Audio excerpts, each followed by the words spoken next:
So I'm struggling with my video at the moment. I don't know. I'm gonna see it just updated what I turned, when I, opened the Zoom link, it just said to me it was gonna update something, and apparently it's done something crazy. So my video is not okay. I'll be like this, I guess, until. Deb, did you try leaving the meeting and then rejoining? Let me try. Thanks. Yep. Okay, it's 7 o'clock now, but we'll just wait a moment for Deb Kelso to return.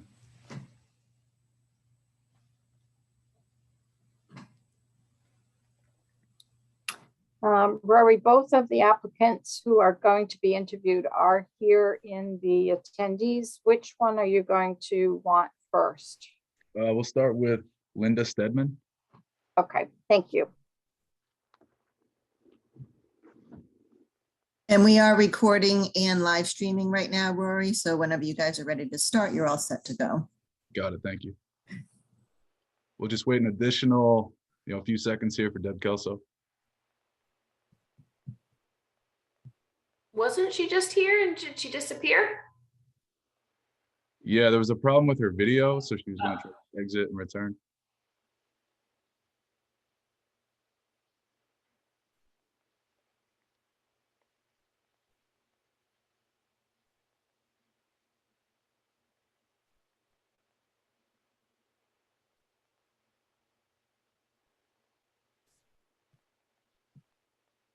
Okay, bringing Deb back in.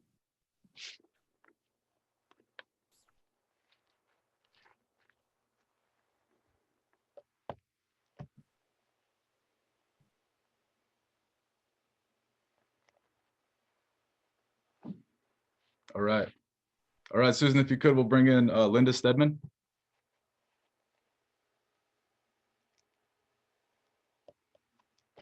Coming right up.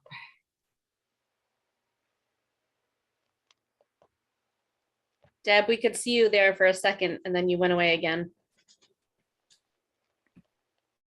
There's something distorted about it, Jess. I can see it, but I'll show you. Oh, you're back, Deb. Yeah, but there's something wrong with it. All right. You look good on our end. Okay. I look very, like I'm in a funhouse mirror, sort of, on my end. Could just be a setting. You look teeny tiny far away. That's all. Well, at least I'm here, so I'm gonna stay like this and hope for the best. Linda, welcome. I understand you are wishing to be reappointed to the Historic District Commission. If you could just sort of tell us a little bit about yourself and your experience with the commission as a way to start this off. Yes, I've been on the commission for 3 years, I believe. I enjoy looking into history of the town and different history in general. And I like preserving things, old houses, and looking to see what we can do at that end. Right now, currently, we're as a team updating the addresses and information on the Historic Resources book, which was last updated in 1984, which, as you can imagine, has been, the addresses have changed since then because of 911 going in. So as a team, they're looking to update that. We're also looking into possibly working on a demolition delay permit to preserve the old houses and structures in South Kingstown.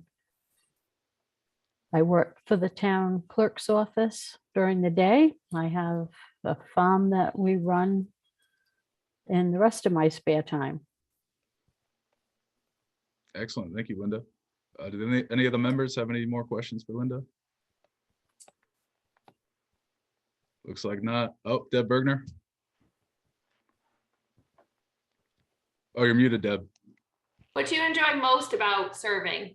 mean, you're a very busy person, so why this commission? Why do you enjoy serving?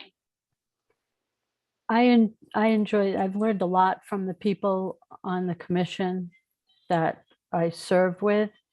I've actually learned a tremendous amount from Rich Youngkin, Shantia Anderhagen, and now Maury Gates. I enjoy meeting the people. Thank you, Linda. Thank you, Linda. It appears no other questions, but we appreciate your service, and you should hear a response tonight to this request. Thank you. Thank you. Susan, if you could, next we'll bring in David Nedwick.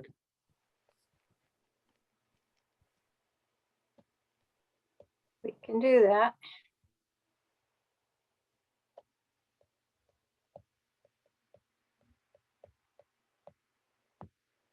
David, you are in the meeting, but you are currently muted.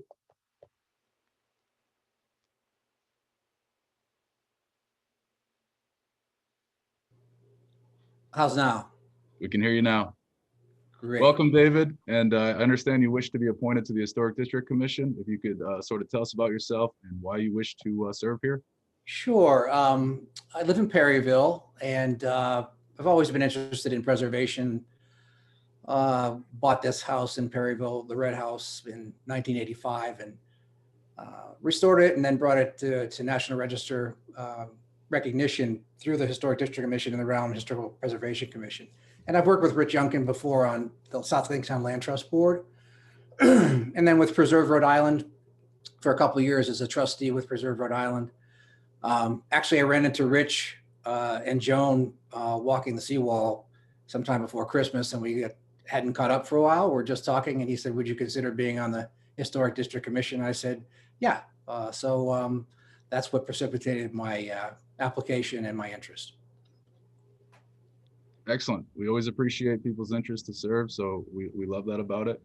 Any other members have questions here for David? All right, David, we're letting you off easy here. We appreciate your time, and you should be hearing back tonight. Thank you so much. Thank you. All right, Terry, at this point, we could sort of go through the agenda. Happy to do that. Good evening.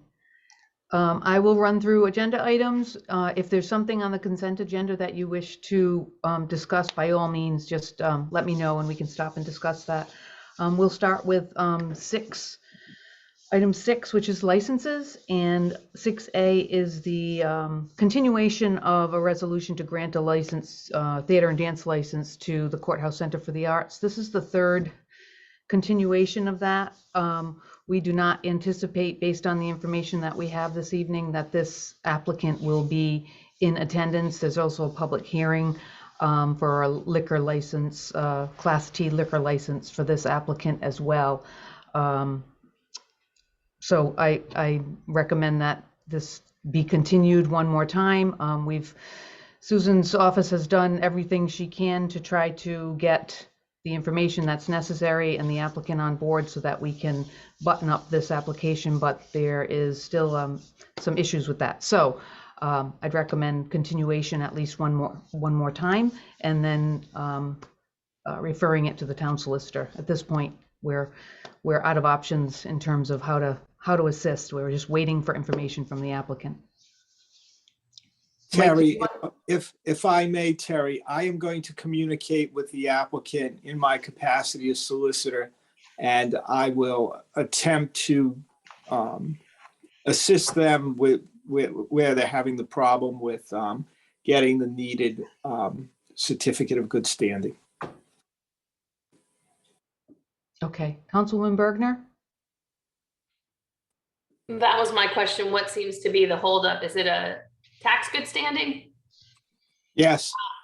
I might be able to help with that as well. So great. Yeah, I mean, that's cumbersome. It's cumbersome, but they've been in the process since December. And the communication hasn't been the greatest. So maybe we can both follow up, Deb. Yeah, I have an expert in that area. Great. That would be helpful. Thank you.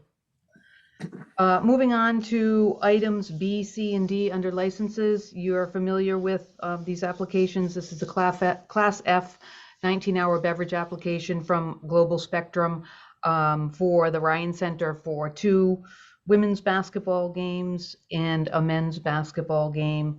I think you're aware that the applicant is also in the process of applying for a Class J liquor license, which is scheduled to be on the next agenda for a public hearing. So we do anticipate that Mr. Martone will be present this evening. If there are no questions, item E is a victualling license for Wise Guys in the Emporium. I don't anticipate that there will be any issues. The applicant should be in attendance for this as well. Councilwoman Bergner? Oh, okay, I see your hand up. That's all, sorry. Okay, no problem. Moving on to items F and G. These are both special events permit applications that you may be familiar with as well. They're both renewals. One is for the Narrow River Preservation Association for their turnaround swim in June. And the other is for Road Races and Events Incorporated, and that is for the road race marathon and half marathon. Both of these events have been run in the past, and I anticipate that both applicants will have representatives in attendance should the council have any questions with regard to these events. As you know, they go through a vetting in terms of internally with the town through every department to ensure that there's no concerns or there's no conflicts with other events that might be going on in town at the same time. Moving on, unless there's any questions on any of the consent agenda items, we'll go to public hearings, and public hearing A is related to the theater liquor license for Courthouse Center for the Arts. So again, that will have to be continued, and hopefully we can get some resolution with the information that we need. Public hearing B is for a liquor license for Calf Bar. Susan provided backup information on this. For Calf Bar, they want to have a Class B limited liquor license. Currently, the council would need to add a Class B liquor license in order to authorize this vendor to obtain a license, and that's under new business item 13A for council's consideration. In the meantime, there has been one communication in relation to this application, and I believe the council has the communication relative to that with regard to a concern about whether there's liquor going to be served outdoors, which there will not be. That was specifically defined in the zoning application or the zoning board approval, and the other item was with regard to concerns about parking. Bergner, go ahead. May I ask when Susan sent the backup for Calf Bar? Because we've gotten a lot of things really quickly, and I don't recall seeing that. So I just want, if someone could tell me the date or the. Deb, the backup for Calf Bar is attached to the agenda item Okay. 7B. I just didn't know if there was additional backup. Thank you. The only additional item would have been the communication that you were sent by email today. You got it. Thank you so much. You're welcome. Deb Kelso. I just have a question. So this went before the zoning board in July, and is the lag time the applicant's choice that they didn't apply until now, or is that something internal that happens? So this went because it's the zoning, I guess, is a commercial downtown, right? And that requires a special use permit. So they went before the zoning board in July. Just wondered why it took so long. If it was, by their choice. Yes. Susan, I'm sorry. Did you I'm looking for the date on the application itself, but the application is not old at all. Okay. January 4th I believe, Okay. well, December 29th, they created the application, so. Good. I just wanted to make sure that we weren't holding up people No. unnecessarily. Thank you. You're welcome.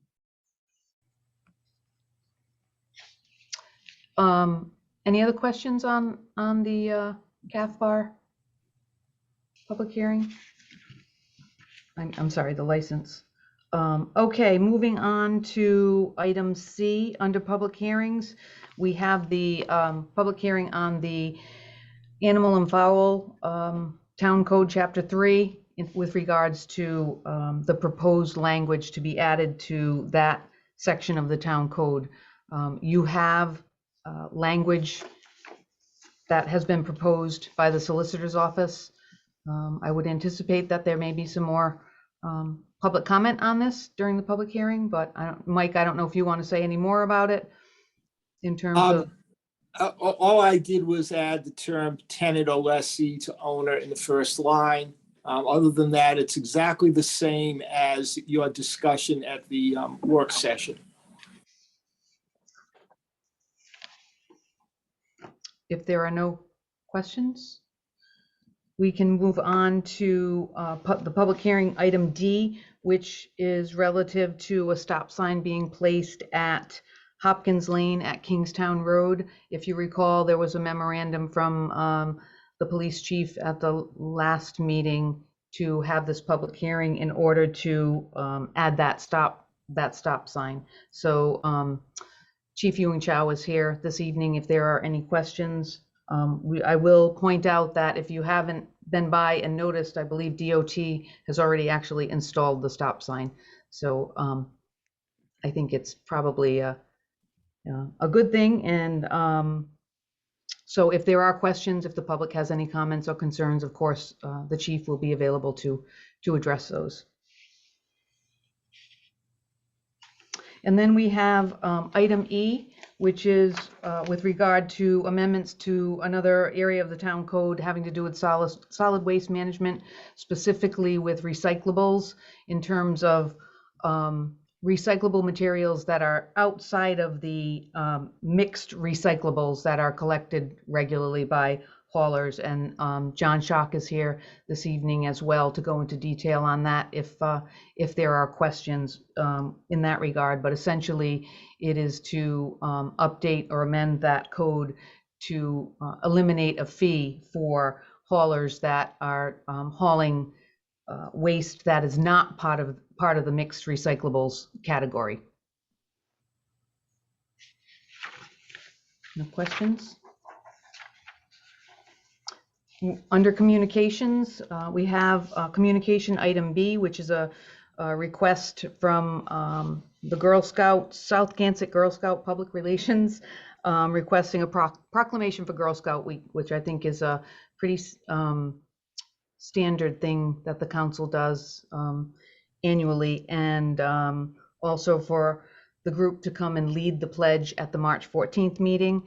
Hopefully by that time, maybe we'll be back in person, but they can always show up in one of our squares on Zoom and do that.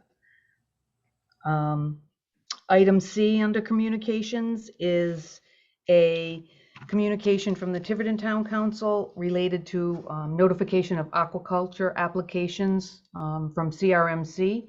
And I would recommend that in this case, the council may wish to forward that to the Waterfront Advisory Commission and allow them to take it under consideration and come back with an advisory. I will say that this is something the Waterfront Commission is familiar with and has dealt with because they've certainly have had their share of dealing with aquaculture applications. Item E, emails related to the EMS facility on Ministerial Road. The council is aware that the Land Trust recently held an informational session for neighbors in the area of the property that's being proposed for purchase for construction of an EMS facility. These emails were certainly, these folks were also in attendance at that meeting, and I can certainly fill you in on some of the details, but they were part of the dialogue, and The town has also indicated that there will be another public information session scheduled so that the dialogue can continue in relation to this particular project, this proposal for the EMS facility on Ministerial Road. If there are no questions, we can move down to item G, and that is an email from Dennis Mignault from the Wood Pawcatuck Wild and Scenic River Stewardship Council with regard to the town participating in a survey with regard to low impact development and having an intern to be available for, or excuse me, a URI student, be available to assist the town with participating in that survey. And council may wish to recommend that that be referred to the planning department staff, as that would be the appropriate staff to participate in this particular survey with regard to low impact development. Next, we have, let's see, an email from Kate Johnson with regard to the town's plans for spending American Rescue Plan funds. And the council will need to decide how to refer that particular communication. As you know, we have an item under new business that was continued from the last meeting related to this topic on the agenda.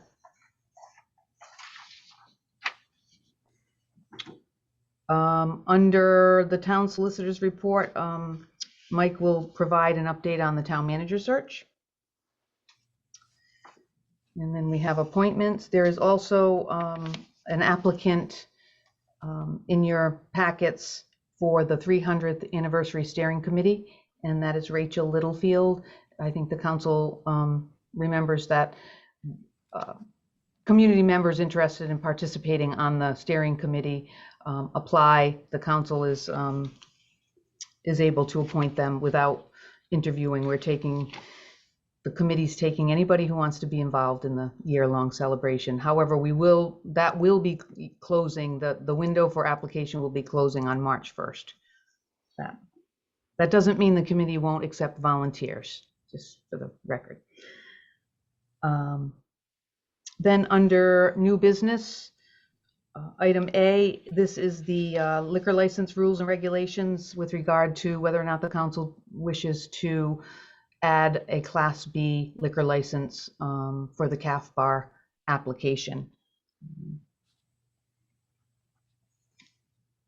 Item E, this is the recommendation authorizing an award of contract to Weston Sampson for the American Rescue Plan Act funds and related to consulting services for that. As you recall, this was on the agenda last meeting. It was continued to this meeting.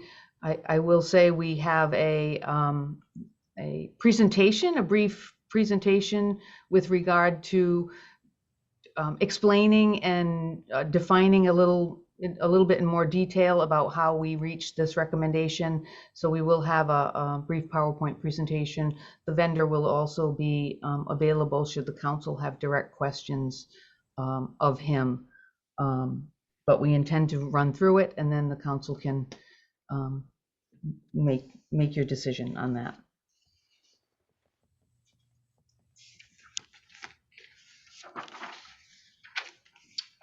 We have new business item C, which is a bid recommendation from the EMS director for the purchase of an equipment trailer. And Chief Stanley is here to speak to that. If there are any questions, it is part of the capital equipment plan for EMS. Item D is another a recommendation for award of bid for the replacement Bobcat machine for the Recreation Department. And again, Parks and Recreation Director Rex Eberly is here to speak to that. If there are questions, you can certainly answer those. Item F is a resolution authorizing mutual aid agreements for non-emergency police powers for Charlestown, Narragansett, and Richmond.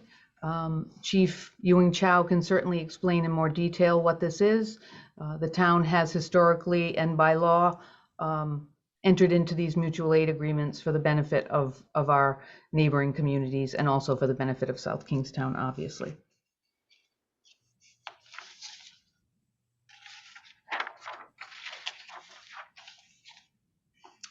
Item H is another bid award, which is related to municipal tree and stump removal services.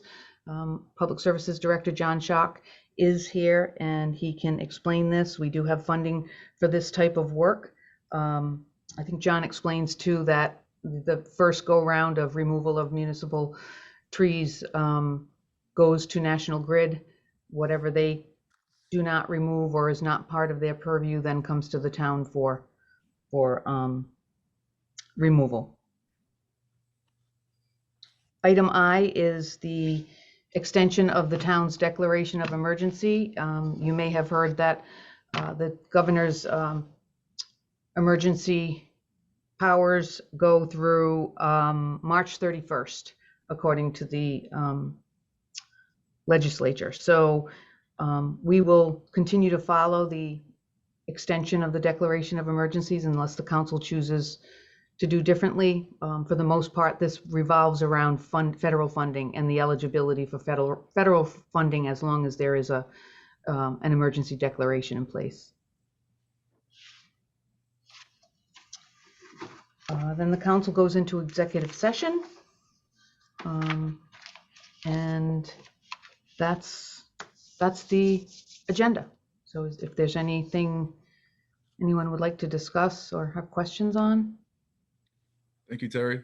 Anyone have questions here? If not, we can take about a 4-minute recess before the meeting starts. Just one thing quickly, Rory, we didn't mention it, but you probably recall this from all our meetings, but when we get to closing the public hearing on the CAF bar, if we're gonna alter the licenses, we should bring forward 13A at that point and vote on that and then vote on the. So before we close the public hearing, we'll move to 13A, or does it make sense to just start with 13A before getting to 7A? Mike. Well, enable. This is Mike. You really need to do 7A first, Rory, to decide whether or not you're going to grant it before you actually create it. So I'd be more comfortable if you held off on the vote on 7A, moved to 13, and then went back for your vote. Got it. We'll walk you through it. Thank you, Mike. And Rory, I will have that one communication that will need to be received under that public hearing. Got it. Deb Bergner, go ahead.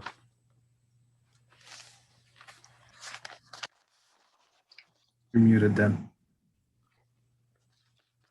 I'm new. One of the items on the consent agenda, I wanted to just pull off. Do you want me to tell you what it is now, or do you want me to wait to the meeting? Sure, you can tell us now. So I'm interested in having the communication item regarding representation by Indigenous people in Narragansett tribe. I just want to pull that off so that we can speak about it. Carrie's response was great, but I just want to just elevate it so that the people in the community know that we're still looking for representation on that committee, and just to get it tucked into a file, I'd like to give it a 2-minute airtime. Do you know which number it is, Deb?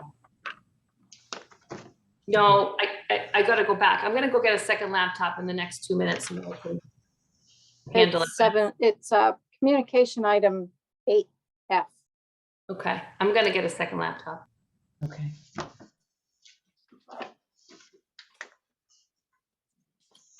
All right, we'll take a 2-minute recess and then resume at 7:30.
Just waiting on Deb and Jess, and then we'll continue.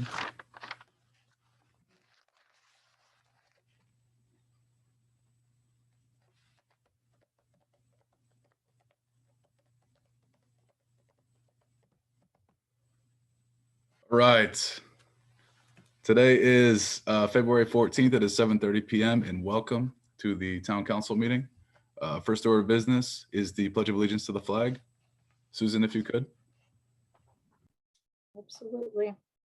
I pledge allegiance to the flag of the United States of America and to the republic for which it stands, one nation, under God, indivisible, with liberty and justice for all.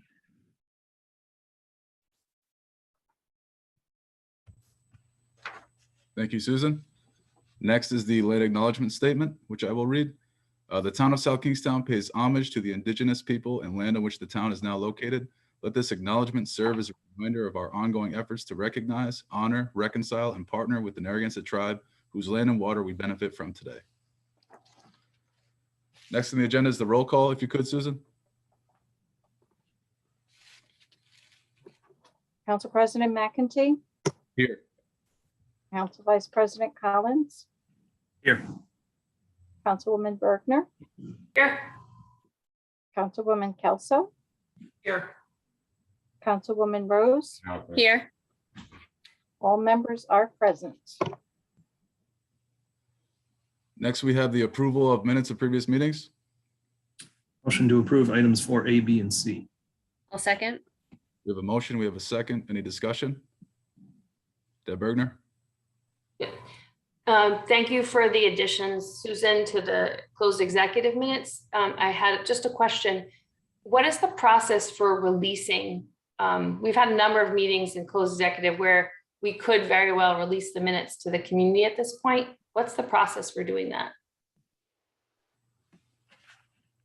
I'm more than happy to respond if you'd like.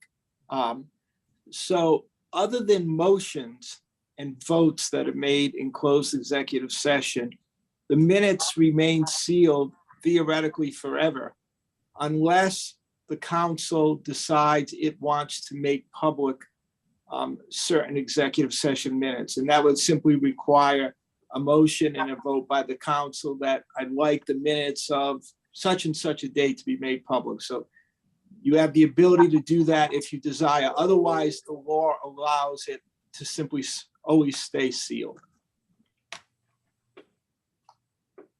Thank you. All right, so we have a motion, we have a second. Any further discussion? Anyone opposed? All right, that motion passes. Next is the consent agenda. Motion to motion- approve the consent agenda, but removing item 7F, was it? Or no, 8F? I'll second. We have a motion, we have a second. Any discussion? Anyone opposed? All right, that motion passes. All right, next we move to 6A, which is a resolution continued from December 13, 2021 and January 10, 2022, granting theater and dance licenses to South County Center for the Arts, doing business as Courthouse Center for the Arts. Application by Marianne Almonte. Is Marianne here tonight? Motion to continue 6A. Second. Second. We have a motion, we have a second. Any discussion? Anyone opposed? That motion passes. All right, next we have 6B, C, and D, which is a resolution granting a Class F 19-hour beverage license to Global Spectrum LP, doing business as Spectra Venue Management for the Rhode Island women's basketball game on Wednesday, February 16, 2022 from 5 p.m. to 8 p.m. and Wednesday, February 23rd, 2022 from 5 p.m. to 8 p.m. and a men's basketball game on Saturday, February 26, 2022 from 11:30 a.m. to 2:30 p.m. at the Thomas Ryan Center. Motion to approve items 6B, C, and D. I'll second. I'll just welcome Mario since he's here. Mario, we know why you're here, and we hope this is the last time you're here. We know the Class J is going to be up for a public hearing at the next meeting. So we're happy to assist you with that, but we have a motion, we have a second. Is there any discussion? Is anyone opposed? That motion passes. Thank you. Mario. Next on the agenda, we have 6E, which is a resolution granting a victualling license to Ruby Falcon LLC doing business as Wise Guys. Application by Yucathan Yakut member. Is the member here in the audience tonight? If you are, if you could just raise your hand. And all right, Susan, could you bring in the person here raising their hand?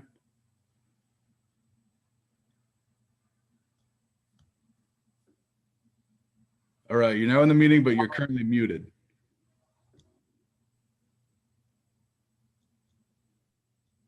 Hi. Welcome. If you could tell us a little bit about your business and what you're seeking here, we'll be happy to help you. Thank you. We just bought the place like 2 months ago from Davos, and we did everything, just the consulate left, and then we get the her department. They came in, then we passed already. So after this, I think we can get everything, the permits. Great. So this is sort of like an opportunity to market your new business here. So if you want to talk about maybe the food that will be served, the hours of operation. Yes, of course. We have like calzones, wraps, salads. It's in the plaza, like behind the URI, Wise Guys. Got it. Deb Bergner. We do this business like almost 7 years. My family business, the All Wise Guys in Rhode Island. We have like 7 others location. Then I hope we did great. We're gonna do great. Awesome, awesome. Deb Bergner, go ahead. So you're located in the URI Emporium?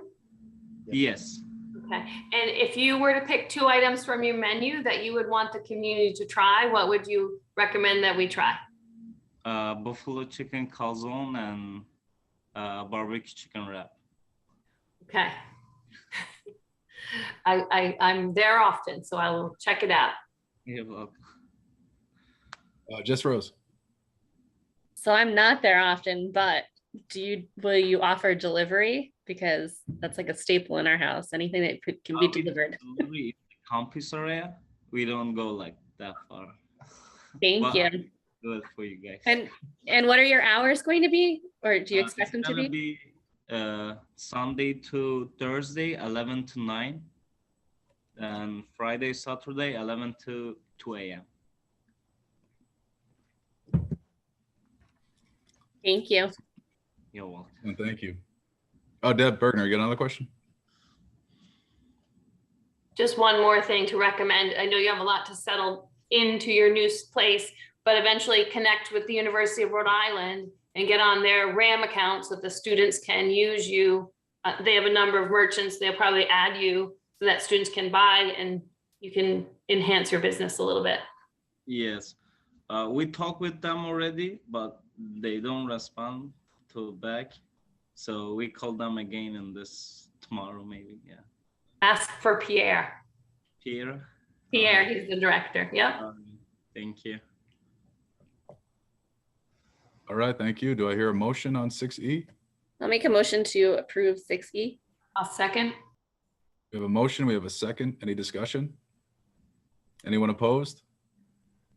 That motion passes. Congrats and good luck. Thanks, sir. Next on the agenda is 6F, a resolution granting a special events permit to conduct the Narrow River Turnaround Swim in a portion of South Kingstown on June 25, 2022 at 9 a.m. to Narrow River Preservation Association. Subject to the execution of a hold harmless agreement indemnifying the town and issuance of a certificate of insurance, naming the town as an additional insured for the event and the amounts specified by the finance director. Application by Allison Cates. Allison is here. If you could bring her in, Susan.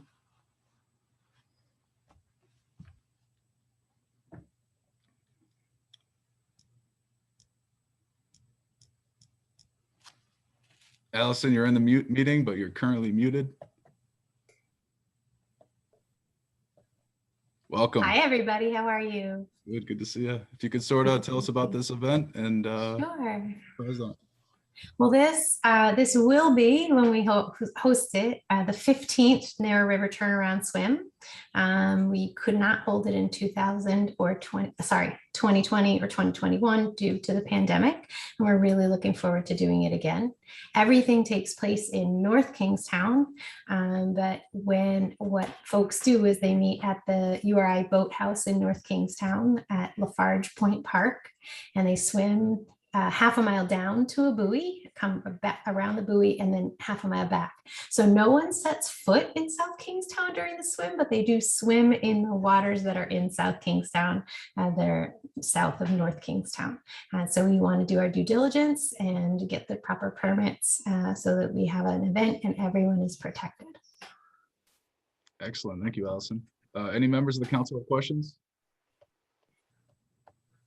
How does one go about registering for the swim?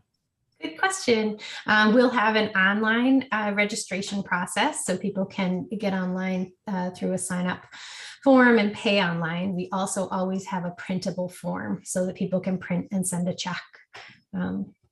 So that there's that option. And then we do have signups the day of the swim if there are spots. We have a hard stop at 150 participants because we want to keep everything super safe. So usually we do have a few spots open the morning of the swim and people can sign up in person. Excellent. Thank you, Allison. Sounds like a good event. Any other questions for Allison? All right. Do I hear a motion on 6F? Motion to approve. I'll second. You go. Motion to approve item 6. Second. I hear a motion. I hear a second. Any discussion? Anyone opposed? All right. That motion passes. Thank you. Thank you Allison. all so much. Next on the agenda is 6G, which is a resolution granting a special events permit to conduct a portion of the road race marathon and half marathon in South Kingstown on Sunday, October 23rd, 2022 at 7:30 a.m.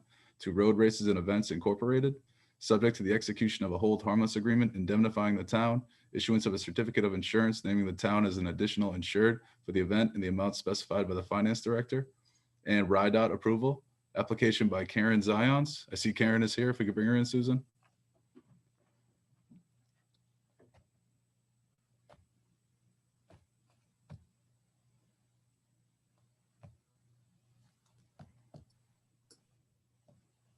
Hello. Karen, welcome. If Hi, how's you tell us everybody? about this event, we're happy to hear about it. Great. Well, we've been doing it for 6 years now. We run through a short portion of South Kingstown, just right down Middlebridge. We cross over the Lacey Bridge coming from Boston Neck Road and then make a left onto Middlebridge and then circle back up to Boston Neck Road and back to the beach. So it's a really short portion, about 2.5 miles in South Kingstown. Most of the race takes place in Narragansett and the larger portion takes place in Narragansett. It's a marathon, half marathon, and 5K. Got it. Sounds like a good one. Similar Yeah. question that Abel had asked previously. So how does one go about sort of participating in the event initially, like spending Sure. a So they sign up via our website, which is roadraces.com, and road is spelled like Rhode Island, RHODE, races, plural, RACES.com.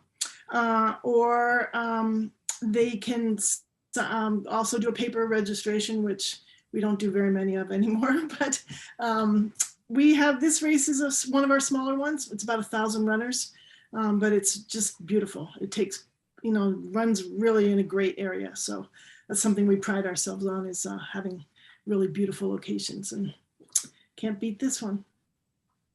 Excellent. Excellent. Any other questions for Karen? Motion to approve item 6G. Second. I hear a motion. I hear a second. Any discussion? Anyone opposed?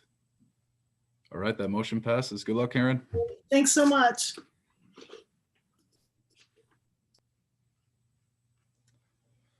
All right, next on the agenda is item 7A, a public hearing continued from December 13, 2021 and January 10, 2022 relative to an application for renewal of a license to keep and sell alcoholic beverages in South Kingstown. I'll make a motion to continue this public hearing. I'll second that. We have a motion, we have a second. Any discussion? Anyone opposed? That motion passes. Next on the agenda is 7B, a public hearing relative to an application for a license to keep and sell alcoholic beverages in South Kingstown in accordance with the general laws of 1956 as amended as follows. Class B limited liquor license. Application for a Class B limited liquor license by Calf Bar LLC doing business as Calf Bar at 396 Main Street by Elias Boutros and Alexandra Caffrey Boutros, members for the indoor bar and dining areas only, in accordance with the special use permit granted by the Zoning Board of Review on July 21, 2021, and as further defined in a site plan on file in the town clerk's office. Said license is contingent upon the issuance of a certificate of good standing from the Rhode Island Division of Taxation, filing of a certificate of insurance evidencing required liability coverage, compliance with all town ordinances and regulations, the payment of any municipal taxes and user fees in arrears to the town, and the correction of any fire code violations. So at this point, we can invite the applicant in if he is here.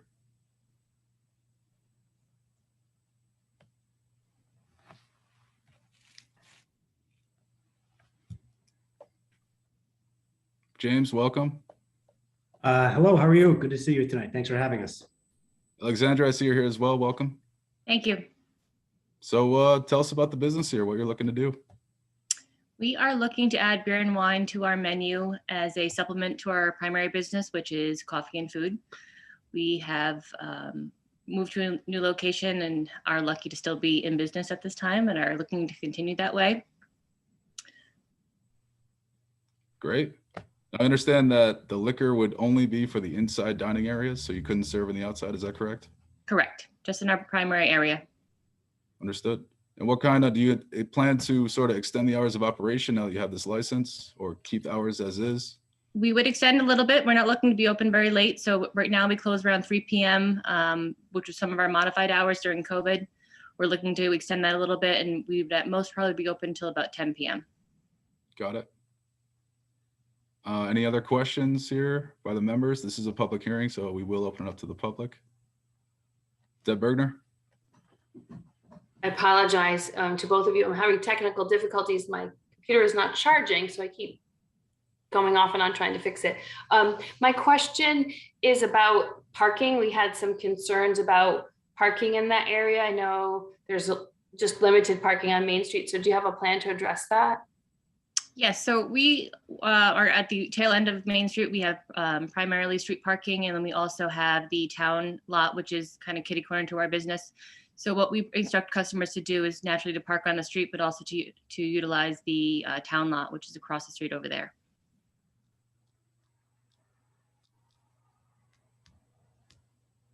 All right, thank you, Alexandra. At this time, we'll open it up to the public. Or Deb, did you have more? Yeah, I'm just watching my battery drain really quickly. So how will you deter people from parking in the areas where other business owners own? So around Sweeney's or River's Edge, Melgy's.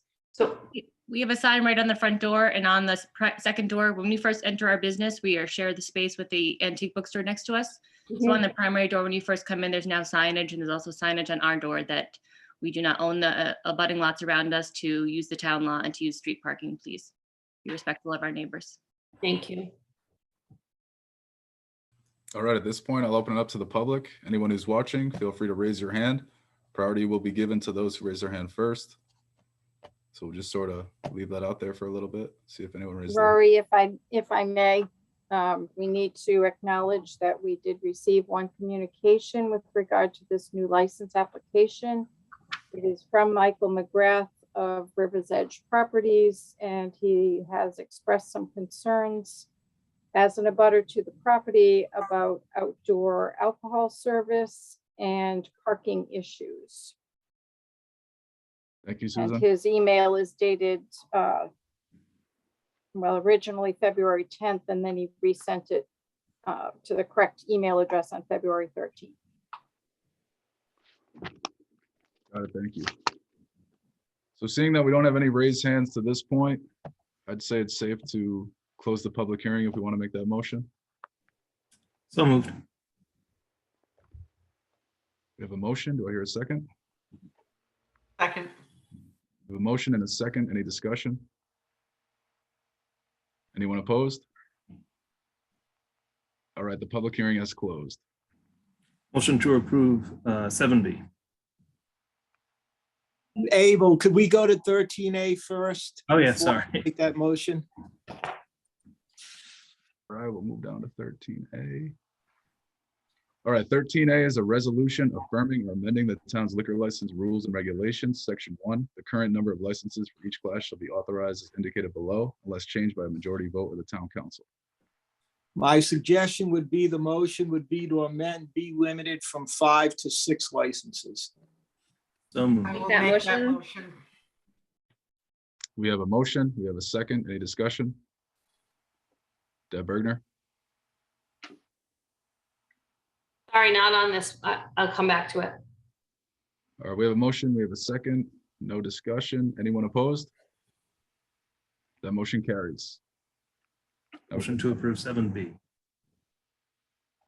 I'll second. We have a motion. We have a second. Any discussion? Deb Bergner? So Mike, if you could just explain how the take it outside law, if it gets extended or any of the outside serving of alcohol, would this license automatically fall under that? So as long as that was in effect, they could? So it's only for those businesses that you've approved for alcohol service. The take it outside law will require us to allow restaurants or businesses to continue to serve food outside if in fact it passes. But with regard to alcohol, they still have to have the proper licensing from the town. And in South Kingstown, that requires zoning board approval. And in this particular case, as has been testified to, there is no outdoor alcohol allowed. It's only indoors. Thank you. All right, we have a motion. We have a second. Any other discussion? Anyone opposed? All right, that motion passes. Congratulations. Looking forward to trying it out. The Thank new you s- very much. Thank you very much. All right, next on the agenda is 7C, a public hearing relative to proposed amendments to the Town Code, Chapter 3, Animals and Fowl, Article 1 in general, that would add Section 3-3, duty to prevent animals from straying, impoundment of escaped animals as shown on Exhibit 1 attached here too. So we've seen the draft ordinance here. It's obviously an attachment here. We've had work sessions discussing it. We've had some public comment, but at this point, we're going to open it up to the public, see if there's any more comment. Jess Rose? So I would really like to exclude farms from this. I think we heard from a number of people who are familiar with farms and how they operate, and I just, farmers who have cattle, etc., they're not letting their animals out and about all willy-nilly. I would be really hesitant to include farms, sorry, in this. Apparently my dog would be too. Deb Kelso? So I agree with Jess. I think we should exempt registered commercial farms. So I think there are criteria that have to be met to meet that definition. So I would like to see that. If someone's farm animals are a problem, then the animal control officer should come back to us with evidence of that, and we can revisit it if we need to go. But that was not the intent of this ordinance, was not to restrict farmers from doing their jobs. So I agree with that. I'd also like to see us, so it's paragraph F about the disposal. after speaking with some folks that I know that are commercial farmers, they were concerned about this 7-day turnaround. I'd like to see that expanded to 14. And the reason for that was if somebody's out of town, they left someone in charge of their farm, they may not have the ability to collect the animal. They may not have the funds to collect the animal at their disposal. After a discussion with some folks, we felt like 14 days would be a better fit. And also, I'd like to talk a little bit about cross-town issues.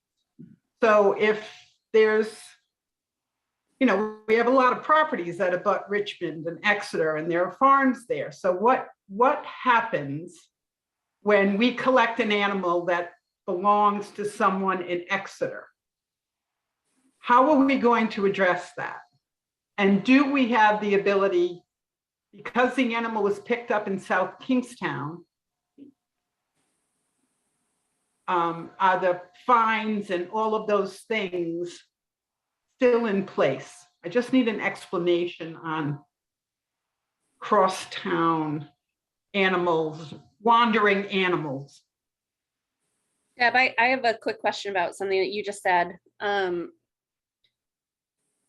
Just for clarification, you said that you were talking about farmers being out of town and having people take care of their animals. If we're excluding farmers from this, would you still want to go with the 14 days? I do, because I think it pertains to gentle person farmers as well, right? People who may have, I mean, you have chickens. If you go, right? That's kind of what I'm thinking. If you go out of thinking. town, Jess, and someone's there feeding your chickens, would you expect that person, right, to go and collect? And, and they might not be, you know, they might not, I think the 7 days is too short of a time. I don't see any harm in the 14 days. The offender would still pay the boarding fees for whatever length of time that is, but I think it gives the gentle person farmers, the backyard farmers, a little breathing room. So I'm going to agree with you there. I am going away next month. They have someone coming to house sit my 2 dogs and my chickens.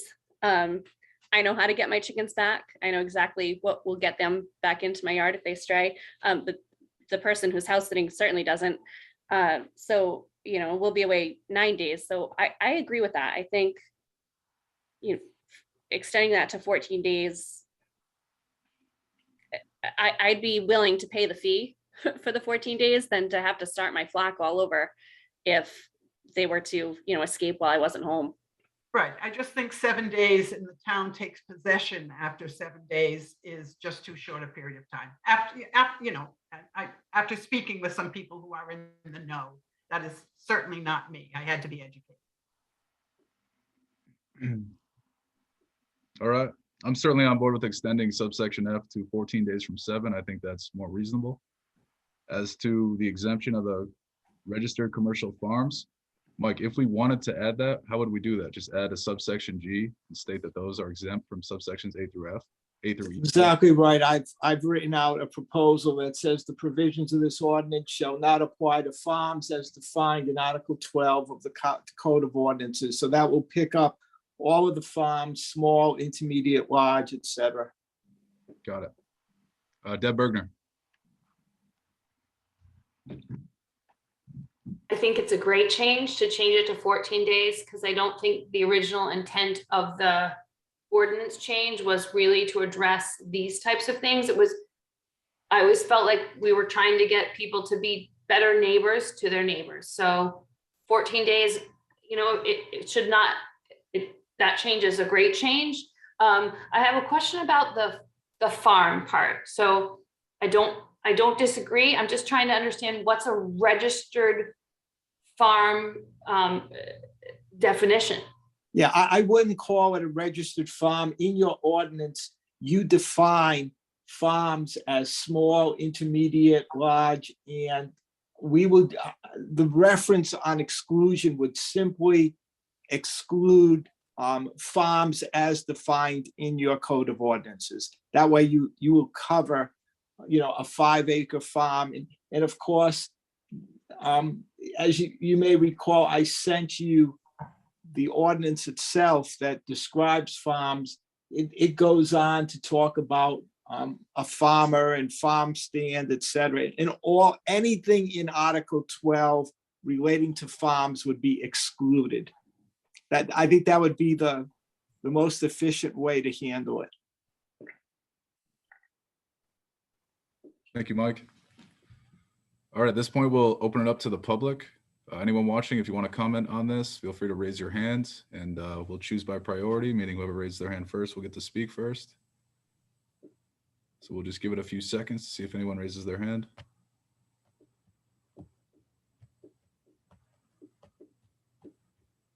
All right, seeing none, do I hear a motion to close the public hearing?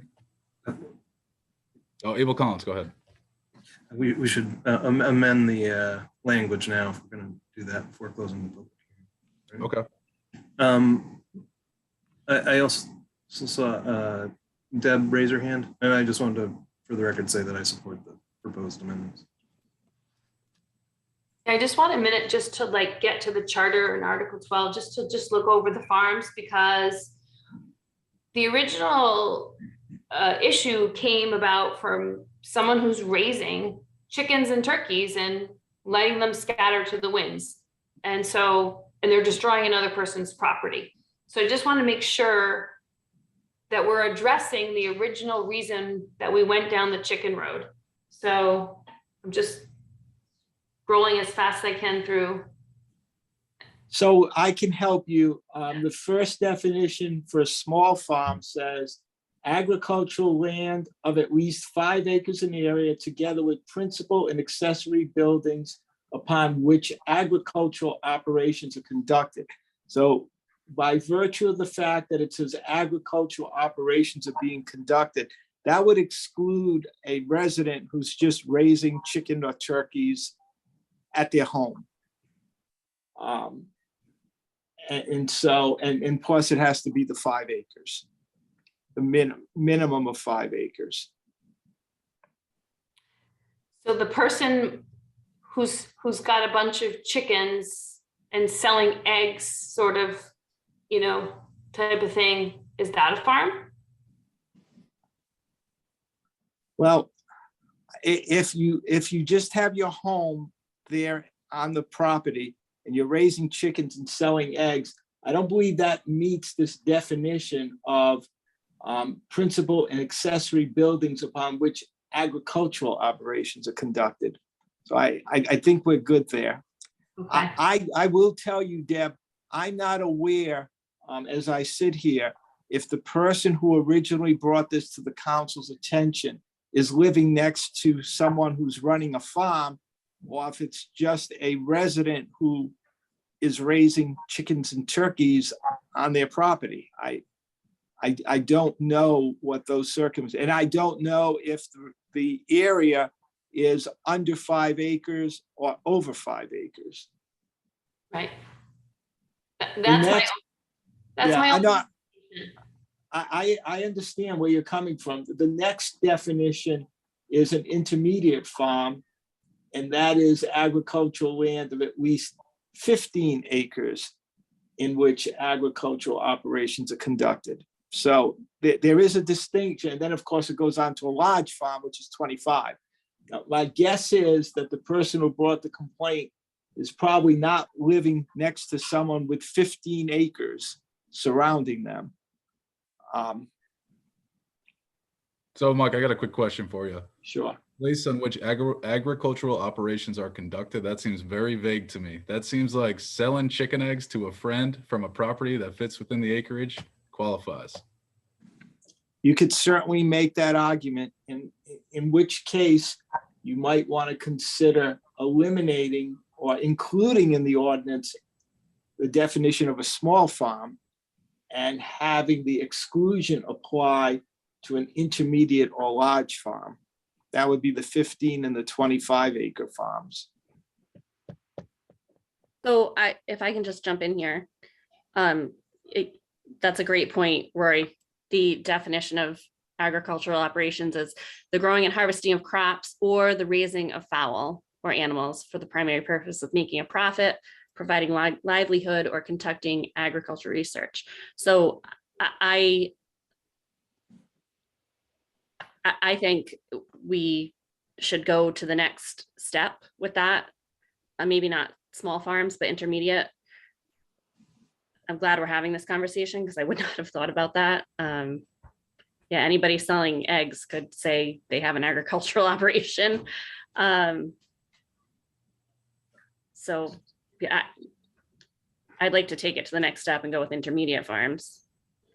So what I would suggest then is to say that the provisions of the ordinance shall not apply to intermediate or large farms as defined in et cetera, Article 12 of the Code of Ordinances. All right, thank you, Mike. Deb Kelso. We can always come back and amend this too. You know, if it can be a work in progress. So I agree with exempting the small farms, right, given the definition. And then if we need to revisit that, if that's where problems are still occurring, then we come back and revisit it. It can be something we look back, you know, and fix. Well, and I think what you mean, Deb, is that if people who own small farms are having issues with the ordinance, they could come back to the council. And for now, we'll just exclude the intermediate and large farms. That means small farms will be subject to it, at least to begin with. I didn't hear that. I heard that Councilwoman Kelso wants to have the exemption apply to all farm classifications in the town. Is that? That's correct, Abel. And I think I'd approve of that course as well. I just think it's sort of discriminates against small farms to have the ordinance applied only to them among the farming community. And it's probably harder for them to make a living as small scale farmers than the larger farms. I think that's a really good point too. This is a great discussion. I'm glad we're having it. I keep kind of going back and forth on that. So I guess maybe like least restrictive is the best place to start. All right. Deb Kelso, you're in line. No, Deb Bergner. Thank you, Rory. So the way that this ordinance is written, the first time that your animal would be stray, you get a warning. So I don't anticipate any farmers really intentionally having this happen more than once in any year. It might never happen for some people. So I think we're spending a lot of time putting the farms in or defining the farms. I would almost approve it as written. I think approving it as written and then adjusting if there's a problem, because I don't anticipate the large or I don't think the problems are from the farmers. So we're excluding them and trying to work it through when I think I would rather do it the opposite way, approve it as is. And then if there's an issue, I can't imagine multiple offenses by a farm because that's their profession and that's their livelihood, that's their investment. So I would rather, instead of trying to exclude and include as written, I think it's perfectly fine with just the small change that Deb suggested about 14 days. That's where I'm at. Deb Kelso. So I disagree. I think we need to give farmers all the leeway they need. I am in favor of exempting all farms, including the small, although I can be swayed to go to that intermediate. But if you have 5 acres and you can't control your fowl on 5 acres, I think there's a problem, right? I don't think that's the problem. I think it's people with backyards that have not controlled and not contained their livestock. I think we need to err on the side of the businesses that are trying to make a living, and that includes all farms for me Thank you, Deb. by exempting all farms from this ordinance. So I'll just voice where I'm at right now. At the 14-day extension on subsection F, absolutely reasonable. I think the exemption of all categories of farms seems reasonable to me to start this off. And if problems arise where we should change that, we can certainly address that. That's how a lot of our ordinances work. We do a certain thing, assess how it's working. If we need to make changes, make further changes. So I think that's the way. I think we have a priority to allow our businesses to operate as best as they can under the ordinances we enact. And I think that does that. So we do have someone from the public waiting. I'd like to bring them in. Susan, if we could, I'd like to bring in Denise Mann.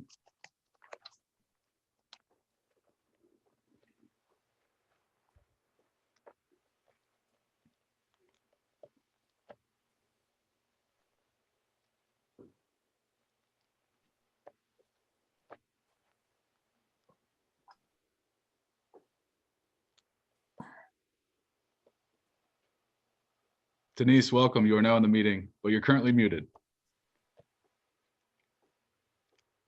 You can tell I'm not very tech savvy here. Yes, hello, everyone. Thank you for bringing this up. I've been looking so forward to this.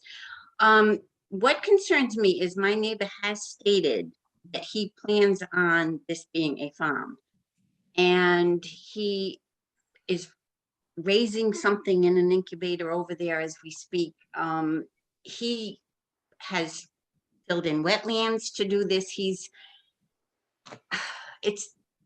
It's this type of person that someone needs protection from, because he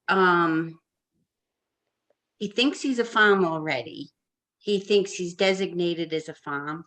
And I feel like I'll just have another summer of pure agony again if he should be able to proceed as he has.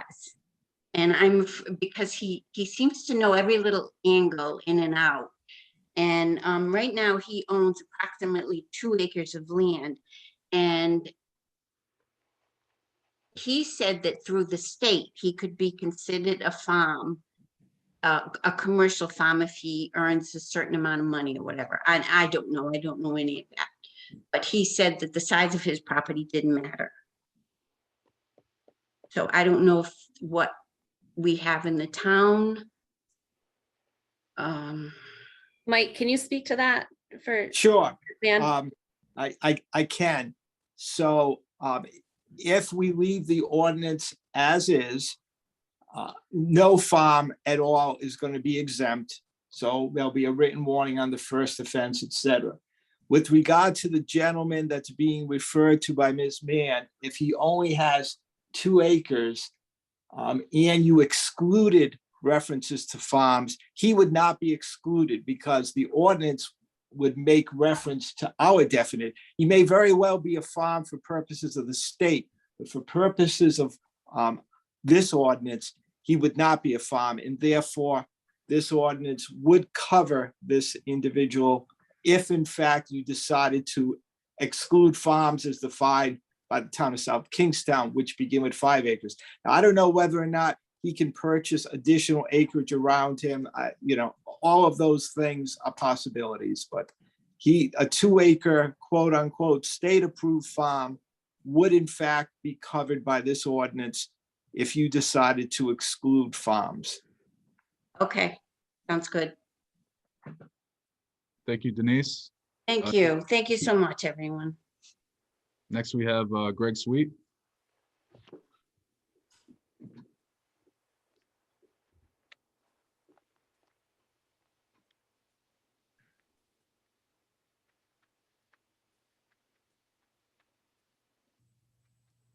Susan, if you could bring him in when you get a chance.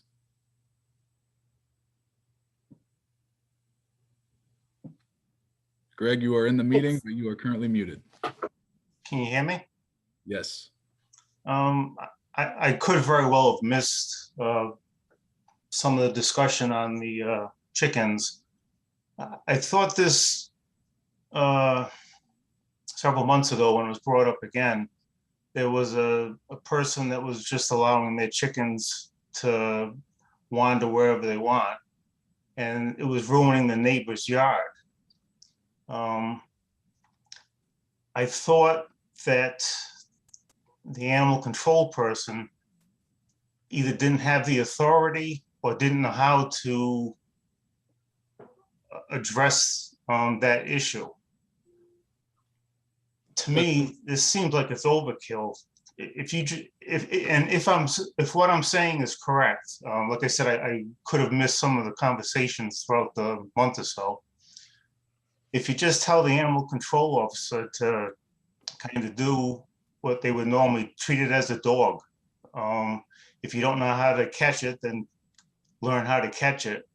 But this should apply to fowl, monkeys, because believe it or not, monkeys have gotten loose before, twice that I know of in my lifetime.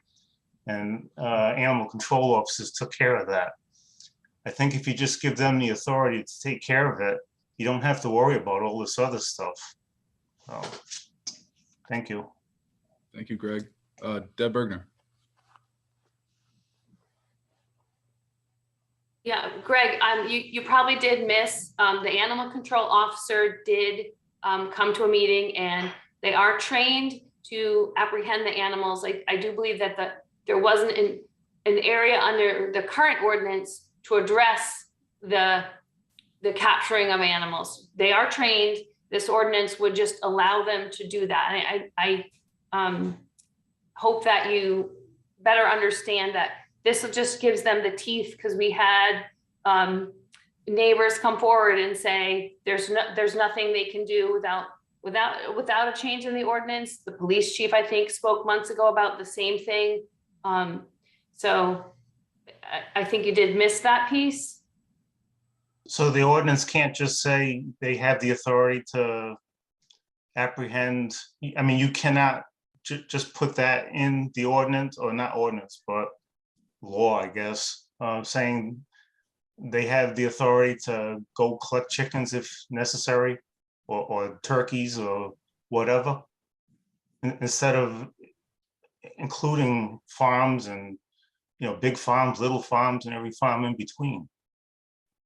It just sounds to me like the animal control officer doesn't have the authority to basically do their job. Okay, so I do think that this ordinance, if amended to exclude farms and the ordinance is passed, it will allow the animal control officer to deal with the stray chicken, goat. We've had a number of residents email. It's not just Denise Mann, who's done a great job advocating for this change. Other neighbors have communicated with us saying they have frustrations as well. So this, hopefully, with the exclusion of farms and an amendment of the ordinance, will help the town staff address the problem that the neighbors haven't been able to resolve through neighborly communication. Okay, Okay. thank you. Greg, if I can just add to that too, I think, what we have in place now is the ACO deals with, dogs, cats, and the like, but this is going to cover a lot more. And just kind of clarify for folks what. I mean, why can't it just be all animals?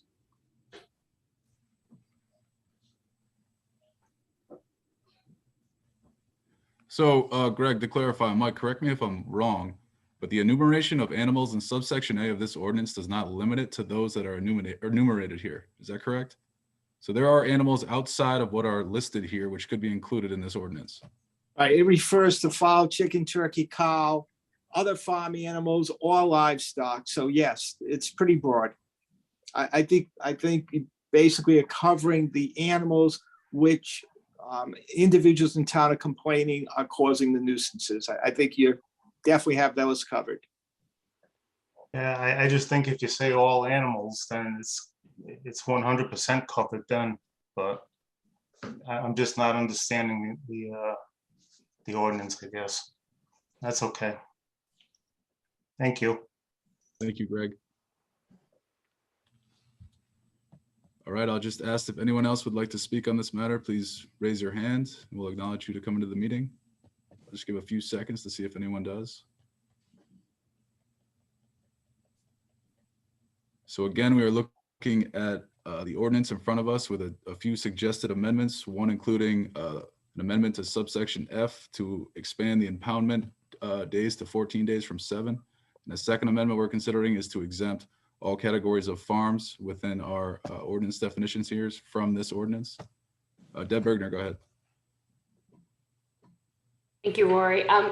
For Greg Sweet, who was asking why is it not all animals, perhaps because if it said all animals, we would be scooping up a lot of cats and dogs. So by just enumerating it to be fowl, chicken, turkey, farm animal or livestock, most cats are not farm animals. Most cats are not livestock. So that might be a way to sort of exclude the random German Shepherd that comes through someone's house and property and people start calling the animal control officer for a cat or something like that, Greg.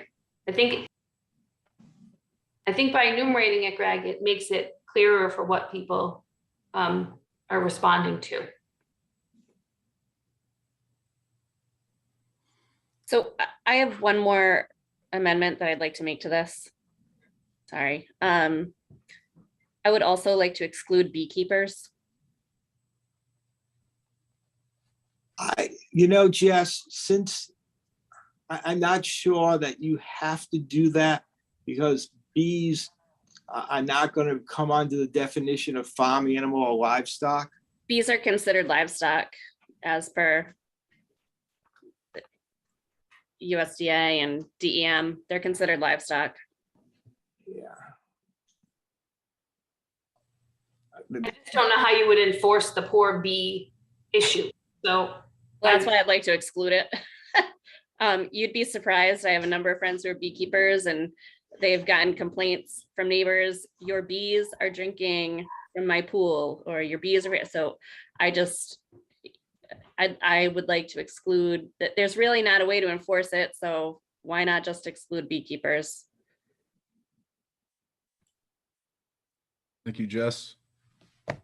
Any members want to comment on that amendment? Just kind of open that up. Seeing none. All right, I still see no raised hands for any more public comment. So if we want to make a motion to close the public hearing. Motion to close the public hearing. Second. We have a motion, a second. Any discussion? Anyone opposed? All right, the public hearing is now closed. Do I hear a motion on 7C?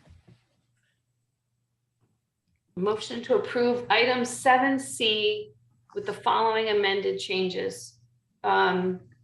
Excluding farms, all farms, and extending the disposal of impounded animal from 7 to 14 days.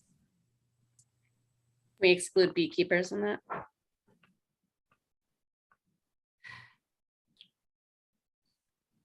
All right, we have a motion. I'd just like to hear some clarified language because when we said all farms, I just want to make sure we're referencing our ordinance and the definitions of farms and town code. So what I would recommend is that specifically in section F, 7 days, Susan would change to 14 days. And then we would add a section G, which would state the provisions of this ordinance shall not apply to farms as defined in Article 12 of this code of ordinances. Thank you, Mike. So We have a motion. Deb? just to clarify, what I don't leave Jess out in her own little bee world, but is what would we do? Where would we tuck that? I mean, it doesn't seem to be. I think it's an important gesture to recognize that, that bees are farm animals or livestock. So what can we do? Is there a way to tuck bees into this? the way you would do it is in that section G where we say the provisions shall not apply to farms or to beekeepers. Okay. And then Mike, just to take a little further, how is beekeeper defined? Is that defined anywhere in our ordinances? I need to look at that. I'm trying to pull that up now, Rory. So, but even if it's not, I don't think there's any question about who a beekeeper is. But So I think that we wouldn't be saying that this excludes beekeepers, right? Because beekeepers can have other animals or livestock. It would just exclude bees from the definition of livestock. definition of livestock. So how about this, up in A, where it says livestock in A, we put parentheses and put excluding bees. How about that? That would work for me, Mike. I'll amend my original motion since it hasn't gotten a second. I will second that motion. All right, we have a motion, we have a second. Any discussion? Anyone opposed? All right, that motion passes. All right, next on the agenda, we have 7D, which is a public hearing to consider proposed amendments to the Town Code, Chapter 10, Motor Vehicles and Traffic as follows.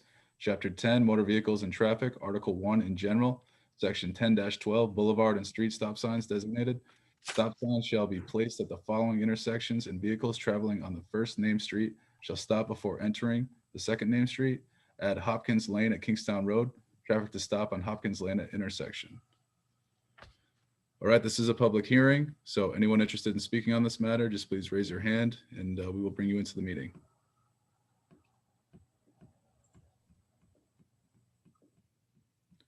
All right, seeing no one at this time, do I hear a motion to close the public hearing? So moved. Second. We have a motion, we have a second. Any discussion? Anyone opposed? The public hearing is closed. Do I hear a motion on 7D? Motion to approve 7D. Second. We have a motion, we have a second. Any discussion? Anyone opposed? That motion passes. Next on the agenda is 7E, a public hearing relative to proposed amendments to the Town Code, Chapter 15, Solid Waste Management, Article 1 in general, and Article 4, Mandatory Residential Recycling relative to private haulers that exclusively collect recyclables other than mixed recyclables, as shown in Exhibit 2 attached here too. Terry, if we could we bring John Schock in?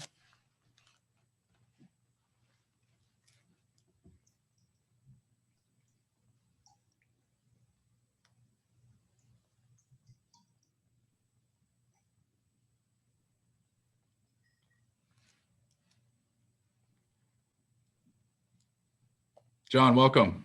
Good evening, everybody. You just want to sort of walk us through this, so we'll be happy to Sure. listen.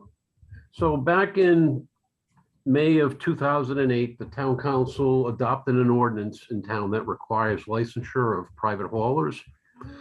In accordance with resource recovery regulations, all municipal solid waste and what we consider the single stream mixed recyclables are required to go to resource recovery. And every year, haulers that are licensed in town provide us their customer roles so we can make sure that there's no duplication of customers between the different haulers. And then based upon those roles that we certify, we assign them cap, which is the lower tipping fee than commercial waste. So recently we've had other types of recyclers that don't pick up municipal solid waste, that just want to collect recyclables only. We don't need customer roles from them, which is a very time-consuming process. That's why we have that $1,000 per year license fee for private haulers. So we want to encourage as much diversion of waste, or in this case, recyclables, and try to keep the cost down for those companies that provide this service. Most recently, it's a company that collects food waste and then recycles that food waste. But we still want to license them because we need for them to track the tonnage, because the overall tonnage, we need to account for that tonnage to increase our diversion rate, which, you know, is very favorable for the town. So our suggestion, my suggestion is to continue to license other entities that are just exclusively recycling, but waive the annual recycling, the permit fee for private haulers. And that's what's before the council in essence tonight for consideration. Got it. Thank you, John. Thank you. Any members have any questions for John while we have him? All right, well, this is a public hearing, so I'll open it up to the public. Anyone who wants to speak on this matter, just raise your hand and we'll bring you into the meeting.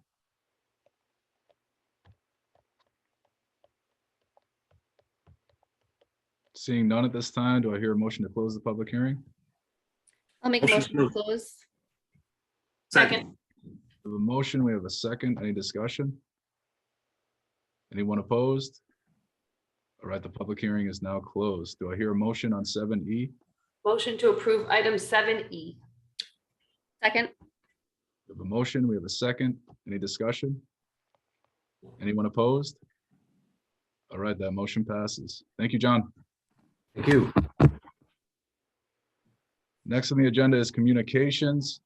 8B is an email dated January 15, 2022 from Mel Walfen, South Kansas Girl Scout Public Relations, requesting a proclamation for Girl Scout Week and for troop members to lead the pledge at the March 14th council meeting. Is received, placed on file, and the town council further directs. Do I hear a motion on this? I'll make a motion to direct staff to prepare that resolution for the March meeting. Second. All right, we have a motion, we have a second. Any discussion? Anyone opposed? That motion passes. Next is 8C, a resolution adopted January 24, 2022 by the Tiverton Town Council requesting amendments to the Rhode Island general laws related to notification of aquaculture applications before the Coastal Resource Management Council. What would we like to do with this one? Terry in the work session has suggested we forward to the Waterfront Advisory Commission. I move that. I'll second that. So what was the motion, Deb? I move that we refer item 8C to the Waterfront Advisory Commission. Got it. We have a motion, we have a second. Any discussion? Anyone opposed? All right, that motion passes. 8E, we have emails from Marlenia Peabody and Christopher Sinapi, Jennifer Gregory and Sheldon Sinapi, and Julie and Kenneth Court expressing opposition to the proposal for an EMS facility on Ministerial Road. Received, placed on file, and the town council for the directs. Deb Bergner, go ahead. Just wanted to know if anyone was here in the public that wanted to speak to their letters before we addressed the communication items. If anyone is in attendance tonight that was had sent these emails in, feel free to raise your hand. We'll bring you in to discuss these.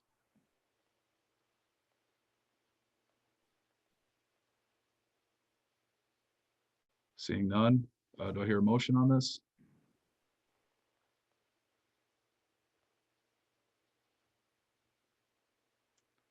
Potentially a motion for the town council to consider and for the town administration to consider. Things of that nature maybe will suffice. Will we have a work session or any sort of public meeting with the community? I know that the Land Trust had a meeting, but will we as the council have any sort of opportunity to talk to the residents, or should we just communicate on our own? Terry, go ahead. Yes, as we had discussed with the council, one of the pieces of due diligence with regard to this property on Ministerial Road included public engagement.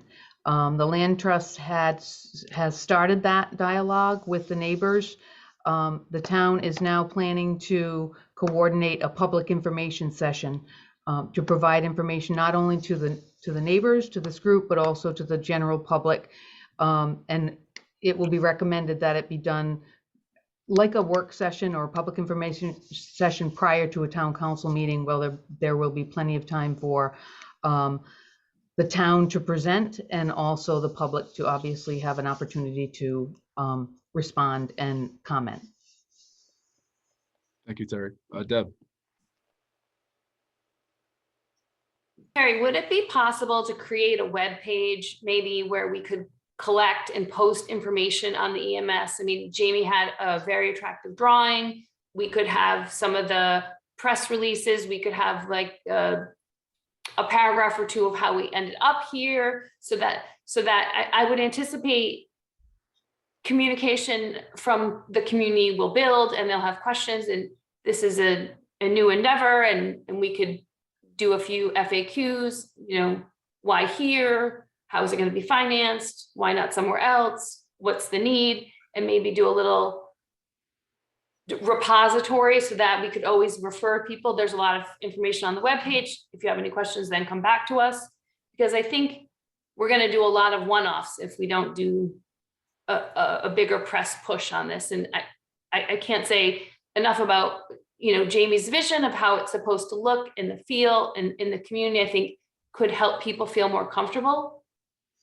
Sure, we can certainly compose a space where there's information that's already been shared. For instance, the presentation that was provided the other night at the Land Trust meeting, so that folks can have a chance to peruse it at their, you know, at their leisure. If they can't make a public information session, we can provide that information. You know, there's also, you know, if this gets to a certain point, all of this type of information on due diligence, such as permitting, that then goes into basically a planning file, if you're familiar with the planning department webpage as well. But we can certainly set up an informational page for this project and go back and look at what has been proposed to this point, the steps that have been taken, the history of it, the need, and continue to add information as we move forward with the due diligence on this.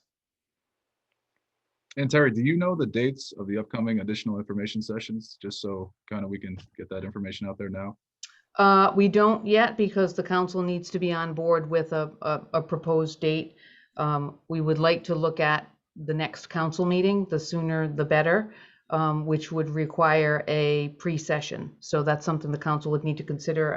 I think you can discuss that under the town manager's report, potentially. Is that right, Mike? I think we can talk about that. Got it. Thank you, Terry. All right. Oh, Deb, go ahead. You want to continue? Sure. So for item 8E, would we make a motion to put this communication on file, but direct the town staff to create a social media page, web page with additional information on the EMS project? Yeah. Is that the whole motion? Okay. I'll second that. All right, we have a motion, we have a second. Abel, I saw your hand up. Just want to give you an opportunity. I would just add to that we inform these residents in particular when we establish that date, invite them to come. Great. All right. Deb, can you just amend that to add that, or maybe that covers that already, Mike? And no, we're good. Based on the conversation, these individuals will receive email notice specifically about that meeting. Got it. All right, we have a motion, we have a second. Any discussion? Anyone opposed? All right, that motion passes. Next is 8F, an email dated February 7th, 2022 from Allison Cates concerning the inclusion of Indigenous people on the town's 300th anniversary steering committee, and a response from the interim town manager are received and placed on file. Deb Bergner. Thank you all for taking this item off. As I asked earlier, I think it's really important that we try to get as much awareness to the Narragansett tribe, that we're trying to be inclusive. I know we got feedback about the land acknowledgement statement that someone had asked, what had we done to try to reach them? We just have to keep trying. And so I appreciate Terry's response, but I think we need to continue to be inclusive, because representation on the 300th anniversary recognition is really important. And if we don't have any, I think it does really sort of diminish, not really diminish, but dilute really the effort that we're trying to do. So I'm glad that we took it off so that members of the community who are listening, who may know members of the Narragansett tribe, who might be interested in contributing or being part of this effort, would come forward. So I just didn't want to tuck it away in a file and not have a 2-minute commercial on it, and welcome anyone else's input as well. Thank you, Deb.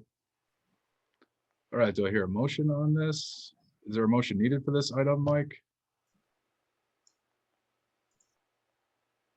So since you brought it forward, I think you just make a receive and file motion. Do I hear that motion? I'll make that motion. Second. We have a motion, we have a second. Any discussion? Anyone opposed? That motion passes. All right, next is 8G, an email dated February 8, 2022 from Dennis McNult, Town Representative to the Wood Pawcatuck Wild and Scenic River Stewardship Council concerning a partnership with the town to complete the low impact development municipal assessment from the Rhode Island Department of Environmental Management. What would we like to do with this one? Terry, if you want to talk a little bit about this one, so we're kind of all on the understanding of what this is. Sure.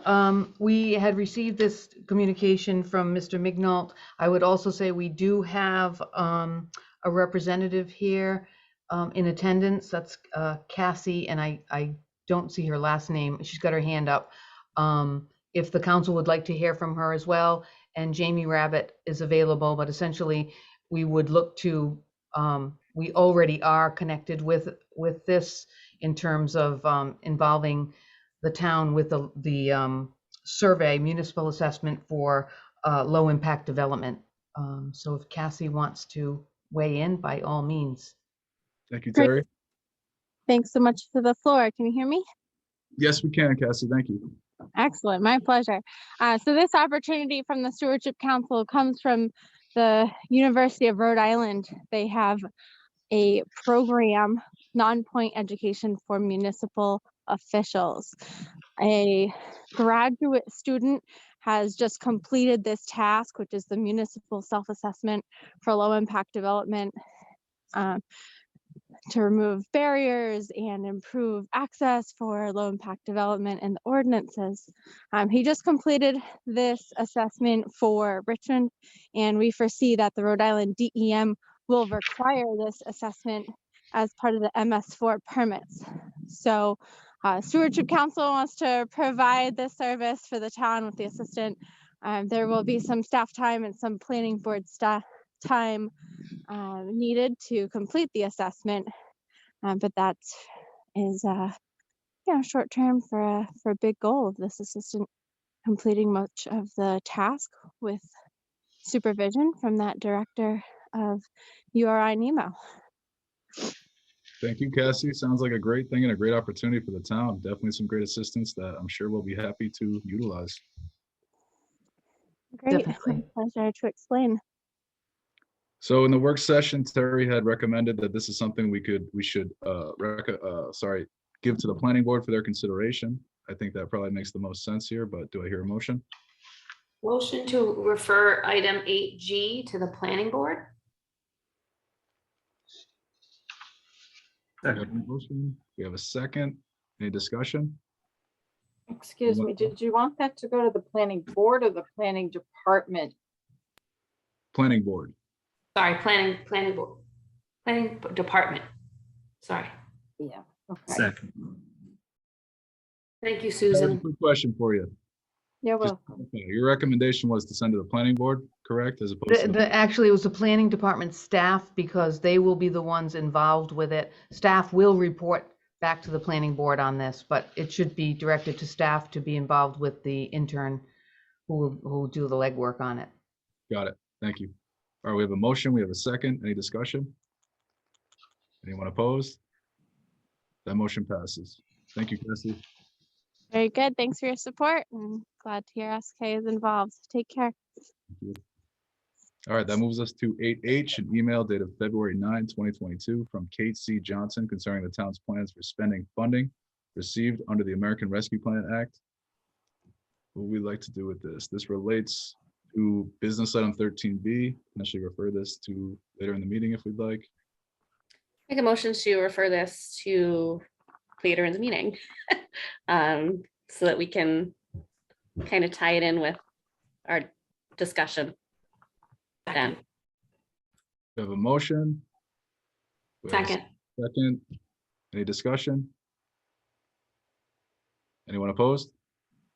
That motion passes. All right, that brings us to item 9, which is comments from interested citizens. If anyone would like to speak on any matter, feel free to raise your hand. We'll bring you into the meeting, and we'll bring you in by priority as to when you raise your hand. I see Aaron Robinson.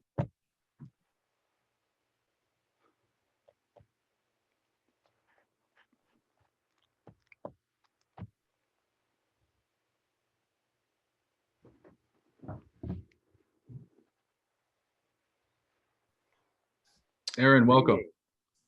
Can you all hear me? Yes, we can. Okay, thank you for the opportunity.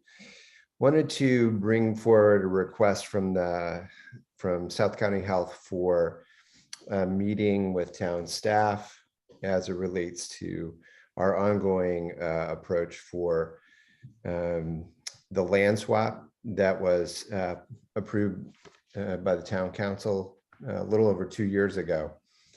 As some of you know, we have been working on this land swap over the last couple of years, and it was submitted in the May timeframe of 2020 to the National Park Service through DEM. And since that time, we have been made aware that the town has sought and obtained a second appraisal that was over 3 times the initial value of the first appraisal that was submitted as a part of the land swap. This is concerning for the hospital, of course, because the land swap requires that the swapped property be of equal or greater value to qualify for a land swap. And obviously with the almost tripling of the appraised value of the town farm park property, that would of course eliminate consideration from the National Park Service. We have reviewed the second appraisal, which was initiated in March of 21, and then was not completed for 9 months after the initiation, finally completed in December timeframe. And Andrew Prescott, who's also on the Zoom, has taken point on this. And we've been seeking repeatedly audiences with the town's planning staff to get an audience with the appraisal group that completed the second appraisal, because we believe there's been a significant methodology change that resulted in the tripling of the value and the disqualification of the test the National Park Service will use for qualifying for a land swap. Just as an example, they use all properties in the initial appraisal from 2 years ago in the South Kingstown area, similar in size and scope, similar in limitations. As you all know, there's a federal easement on this property from the National Park Service requiring it to be used for recreational purposes. For instance, in the second appraisal, there were comparable properties used in the Warwick area, zone commercial, in the Smithfield area, and the purposes for the appraisal were changed. So there are a number of methodology changes that we believe have resulted in the tripling of the value. And we don't really understand why we haven't been afforded an opportunity to talk to the appraiser and get an understanding. It's been a very collaborative process for the last couple of years, but we've been restricted from having that audience with the appraiser for such an exorbitantly increased value that clearly disqualifies it from passing the test the National Park Service will use in approving the land swap. So we're coming forward to request an audience and a meeting with town staff so that we have an opportunity to get a better understanding of what drove these changes. Thank you, Aaron. Terry, seems like a sort of a reasonable request here. This is something that's been going on in town for the last few years. And obviously, as we know, in executive session, certain things we can't discuss, but this hasn't been going smoothly as of lately. And they certainly just want a meeting to discuss and see where things lay going forward. I think it seems reasonable that you and your staff should be willing to have a meeting with, Aaron and his staff relative to this, but that's just my take. Before Terry responds, since we're going to have a discussion about this, could you just have someone make a motion to add this item to the agenda for discussion purposes? I'll make a motion to add this to the agenda for discussion purposes. Second. All right, we have a motion, we have a second, any discussion? Anyone opposed? All right, that motion passes. So as the council is aware, the council a couple of years ago now approved the application to the state and to the National Park Service for application to consider a land swap with the hospital for a parcel out in the Glen Rock area for the town farm park property. The town went through the process with the hospital, put through the application, all of the federal paperwork that needed to be in. The State Department of Environmental Management is actually the sponsor of this application. It does not come, the town cannot submit it directly to the National Park Service. So we have to deal through the Department of Environmental Management on this. Every piece of information goes to them, including the appraisals. When we submitted the first appraisal, we were told by DEM that it was not acceptable because it did not include the entirety of the property as noted in the grant award back when the town was awarded funding for a restroom facility at the park. We had to actually include a map that included the entire original town farm park property, which now includes a piece of the hospital parking lot. We did explain this. We had met back in, I'm trying to remember, maybe it was November, Aaron, I'm not sure exactly, but we didn't have a choice. We were advised that we had to go back and have a second appraisal done that encompassed the entire 6F property, which is what the town did. And that was submitted back to the Department of Environmental Management. Aaron is correct. It was higher than the original appraisal. I don't think it was triple what the first appraisal was, but I don't have those numbers at my fingertips. It was significantly higher.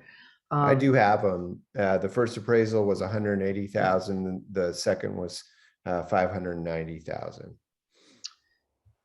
That could be absolutely correct, but what I'm saying is we had to follow what DEM and the National Park Service required as part of this application, which is what we did. They also require by law a technical review of the appraisal by a third-party appraiser, which is what the town also did. And that was also submitted to the Department of Environmental Management. At this point, the hospital, I don't believe, has submitted their appraisal to the state for the Glen Rock property. Certainly understand why, because if it's not of equal or greater value, it is likely not going to be accepted as a swap.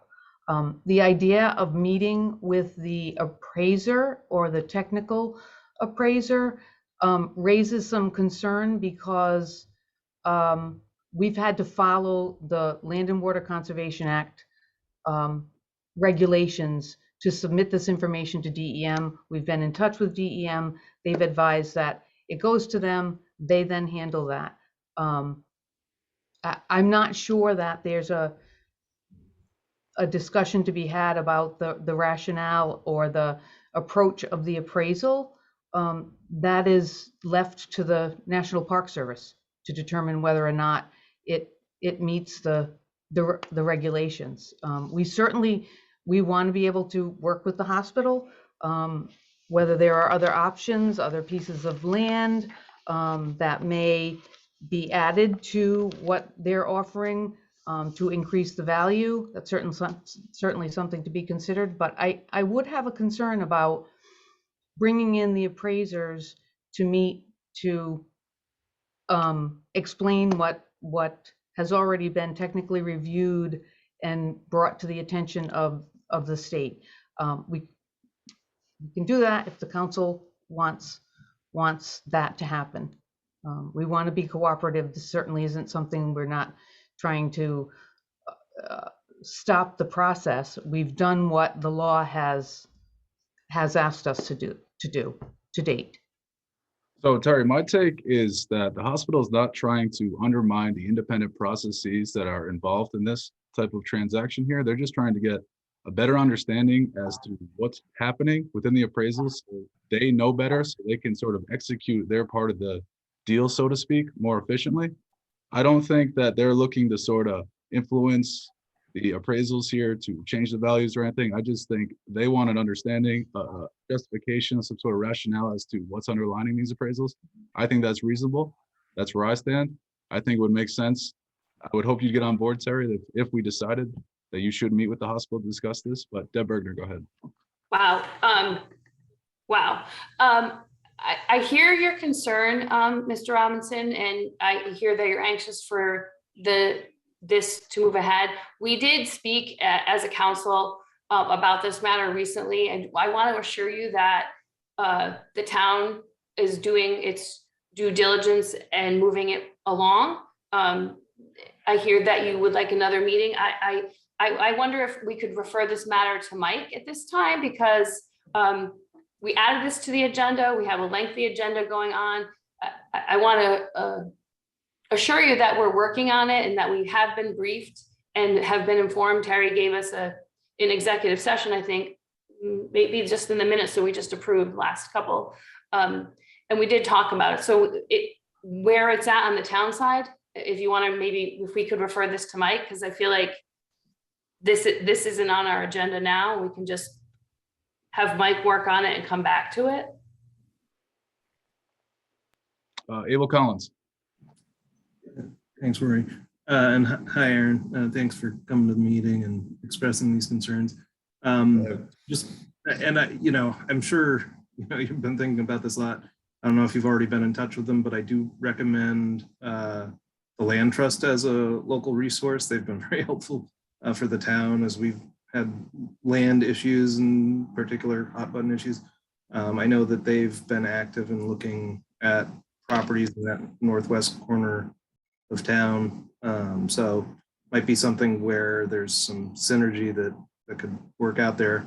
If it's already happening, then just ignore that.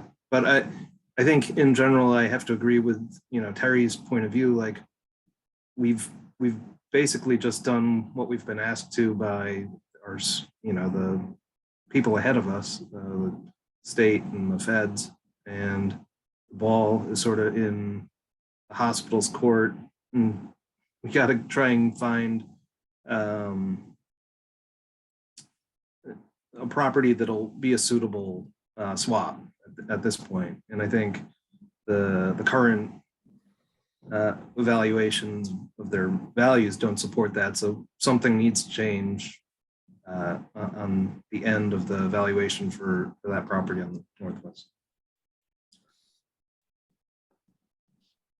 Thank you, Abel. Deb, you want to add anything else?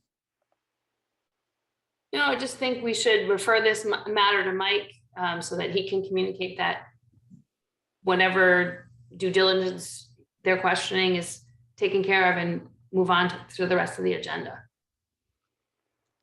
So I'll just state that it seems to me that Aaron and his staff are just seeking a meeting to go through the methodologies within the appraisals for the Town Farm Park plot of land. I think that's reasonable, but obviously if the majority of the council doesn't think it is reasonable, then I guess that can't happen. But Mike, quick question for you. if we had 3 council members here to direct Terry to have a meeting with Aaron relative to this, could we do that or could we not do that? All you can do, since it wasn't on the agenda, is you could refer the matter to town staff. You could keep it broad. That would include me too. So you could simply refer the matter. I would make the motion to refer the matter to town staff to be in touch with the hospital. That would include Terry, that would include me, et cetera. If you want to specify anything more than that, you'd have to put it on the next agenda. But the Open Meetings Act does allow you to refer a matter that comes up at the last minute, so to speak. Thank you, Mike. Deb, I move that we refer this matter to the town staff.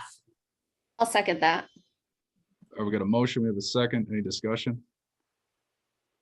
Anyone opposed? All right, that motion passes.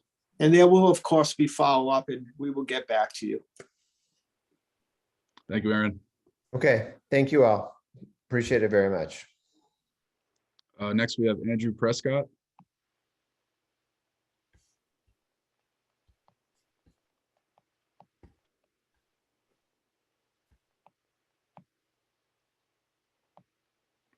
Andrew, welcome. You're currently muted.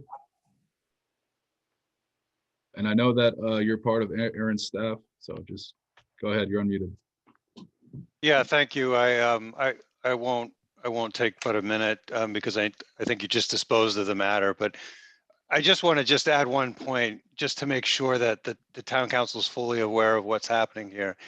And that is that the concern of the hospital is that in July of 2019, there was an appraisal for $180,000 of the town farm property. And when the second appraisal was done, what is very clear is that the change in whatever the land area was involved in the appraisal, neither that nor the compliance with Yellow Book standards, which is the federal guidelines for such appraisals, neither of those factors contributed materially to as Aaron said, a tripling in value from $180,000 to $590,000. So that's why Aaron and I have been pressing for a meeting with the appraisers, because the methodology and the comparables used in the appraisal process changed dramatically for no apparent reason. And that's what we're trying to get at. We're trying to understand why that happened. Thank you, Andrew. Next on the list is Greg Sweet.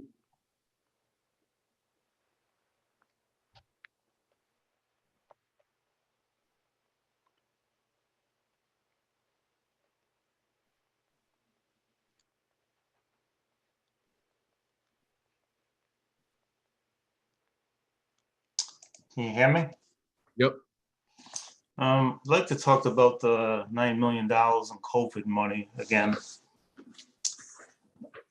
I drove around South Kingstown Saturday, and there's a lot of roads that need a tremendous amount of work, if not replacing altogether.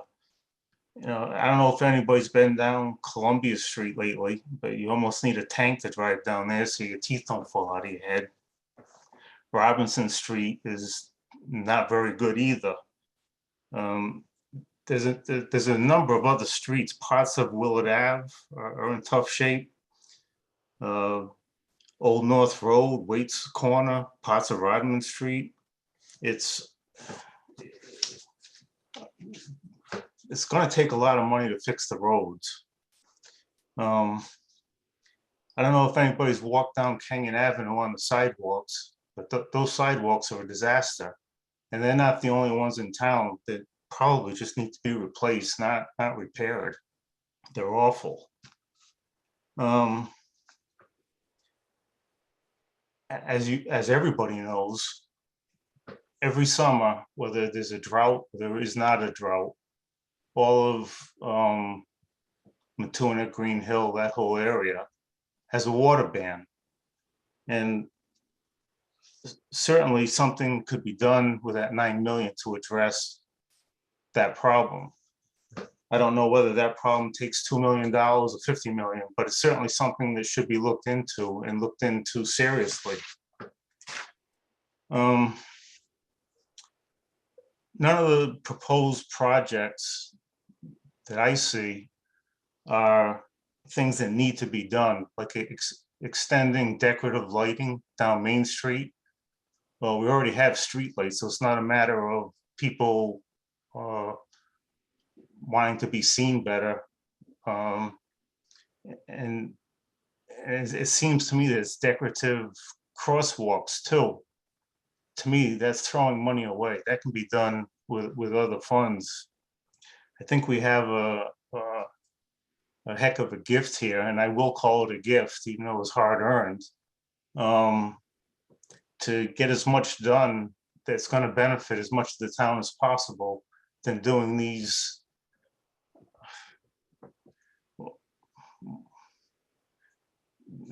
the types of jobs that, I mean, the types of projects that are being proposed. You know, the I guess there's 1.1 million set aside for the EMS building. That seems reasonable. I don't know if there's other funding to take care of that, but that definitely seems reasonable. We have $300,000 set aside for a resource officer and improvement to the town's technology. The town technology, I definitely get that. I question whether the natural resource officer is a good place to put that money, because once that money dries up, do you fire the guy, or do you have to find money to keep him on or her on? Doing just those right there, that drops the 9 million down to 7.6 million. And now we have to spend another $500,000 to have a consultant come in and tell us how to do the crosswalks and the decorative lighting and things of that nature. I don't think you need a consultant to tell us how to pave a road. I don't think we need a consultant to tell us how to do sidewalks.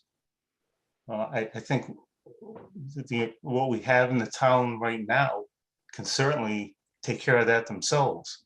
So 100% of that $500,000, in my opinion, is wasted if you guys hire a consultant.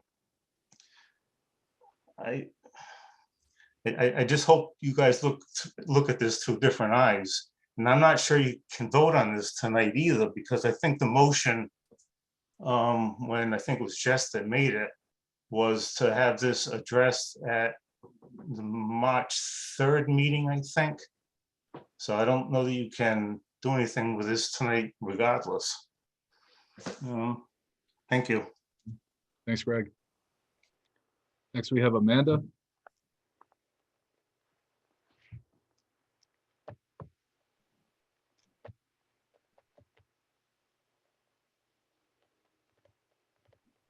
Hello? Can you hear me? You can. Okay. My name's Amanda Komeyer, and I would tend to agree with what I think it was Greg said, that I don't know that we need to spend $500,000 on a consultant, but at the very least, I think we need to wait as we have positions in the town that are going to be changing or being filled. And once those people get in and we kind of see what talents they bring to the table, it may eliminate the need for a lot of the things we would be spending this money on. So I think at the very least, we need to hold off until we really know what assets we already have before we go spending $500,000 on an outside consultant. So that's pretty much it. Thank you, Amanda. All right, next we have David Cote.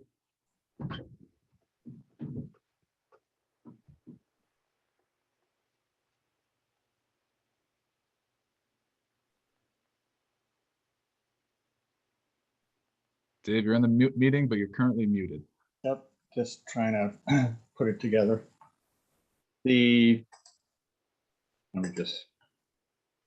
So I agree with Greg Sweet, and I was doing some, and Amanda Komeyer, about spending money on a consultant and doing some research, and I just want to collaborate with everyone.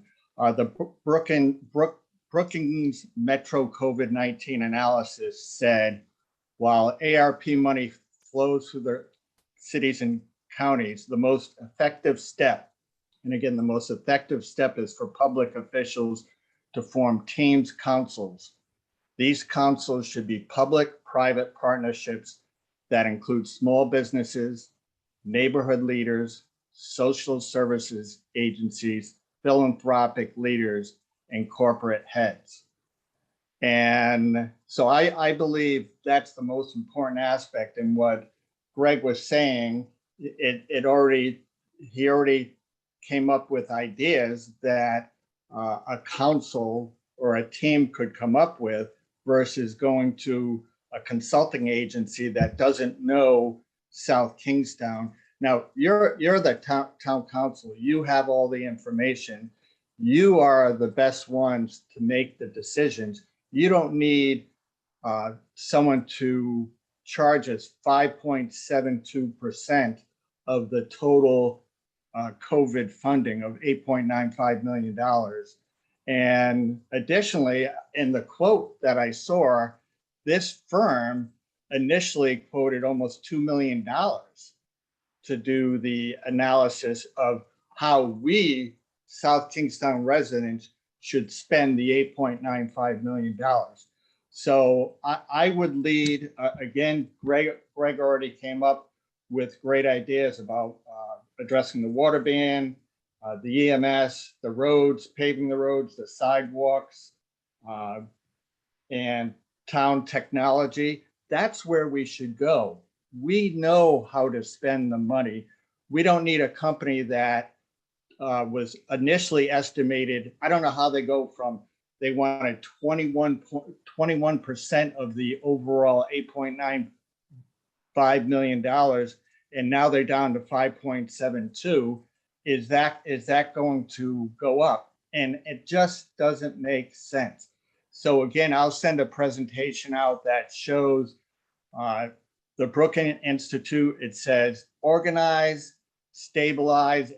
ARP provides state and local government with the resources to stabilize their operating budgets, strategize. And I think what you have already come up with is a framework where you've defined downtown village economic revitalization, and that would go along with the roads, response to negative economic impacts with housing, social security, social services, municipal investments, and again, investing in the businesses that have been hard hit in South Kingstown, the residents, and the restaurants and many other businesses within South Kingstown.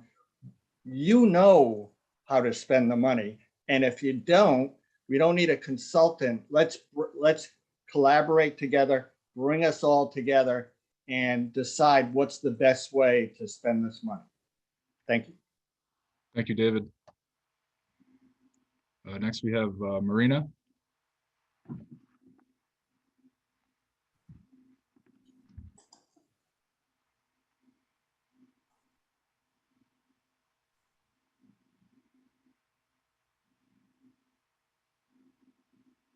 Hi, Marina, you're in the meeting, but you're currently muted.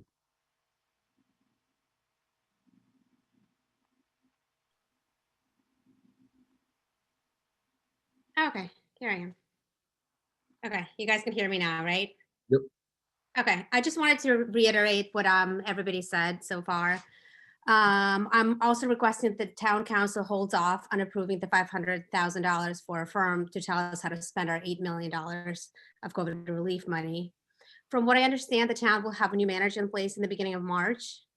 I'm asking the council to wait to approve a contract with a firm until we have a new town manager in place.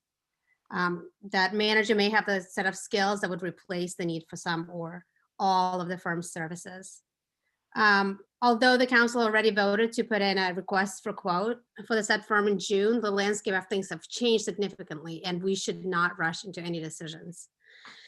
From what I understand, we have until December 23rd to decide. I'm sorry, December 2023 to decide how to spend the ARP funds. That's all I wanted to say. Thank you, Marina. So if anyone else would like to speak at this time, just please raise your hand and we'll bring you into the meeting. We'll just give it a few seconds here to see if anyone raises their hand. All right, seeing none, we'll move on to the town manager's report. Thank you, Council President. Just a few items I'd like to call to the council's attention. One, you are aware that the mask mandate is no longer required for public facilities. So the town has changed the town facilities requirements, that their masks are optional in all town facilities. So the public should be aware of that. Again, if people feel more comfortable masking, that's perfectly fine. But otherwise, town facilities, with the exception of schools, are now masking optional. Also, I would like to just remind council that they are aware, but the public may not be, that our Police Chief Ewing Chow has announced his retirement after 26 years with the town. He will be retiring on March 25th. We are so fortunate to have had Chief Ewing Chow for that many years and to lead the department these last couple of years. We're certainly grateful for his service, and he served with integrity and distinction his entire career with the town of South Kingstown. So we certainly wish him well in his future endeavors, and he will be missed.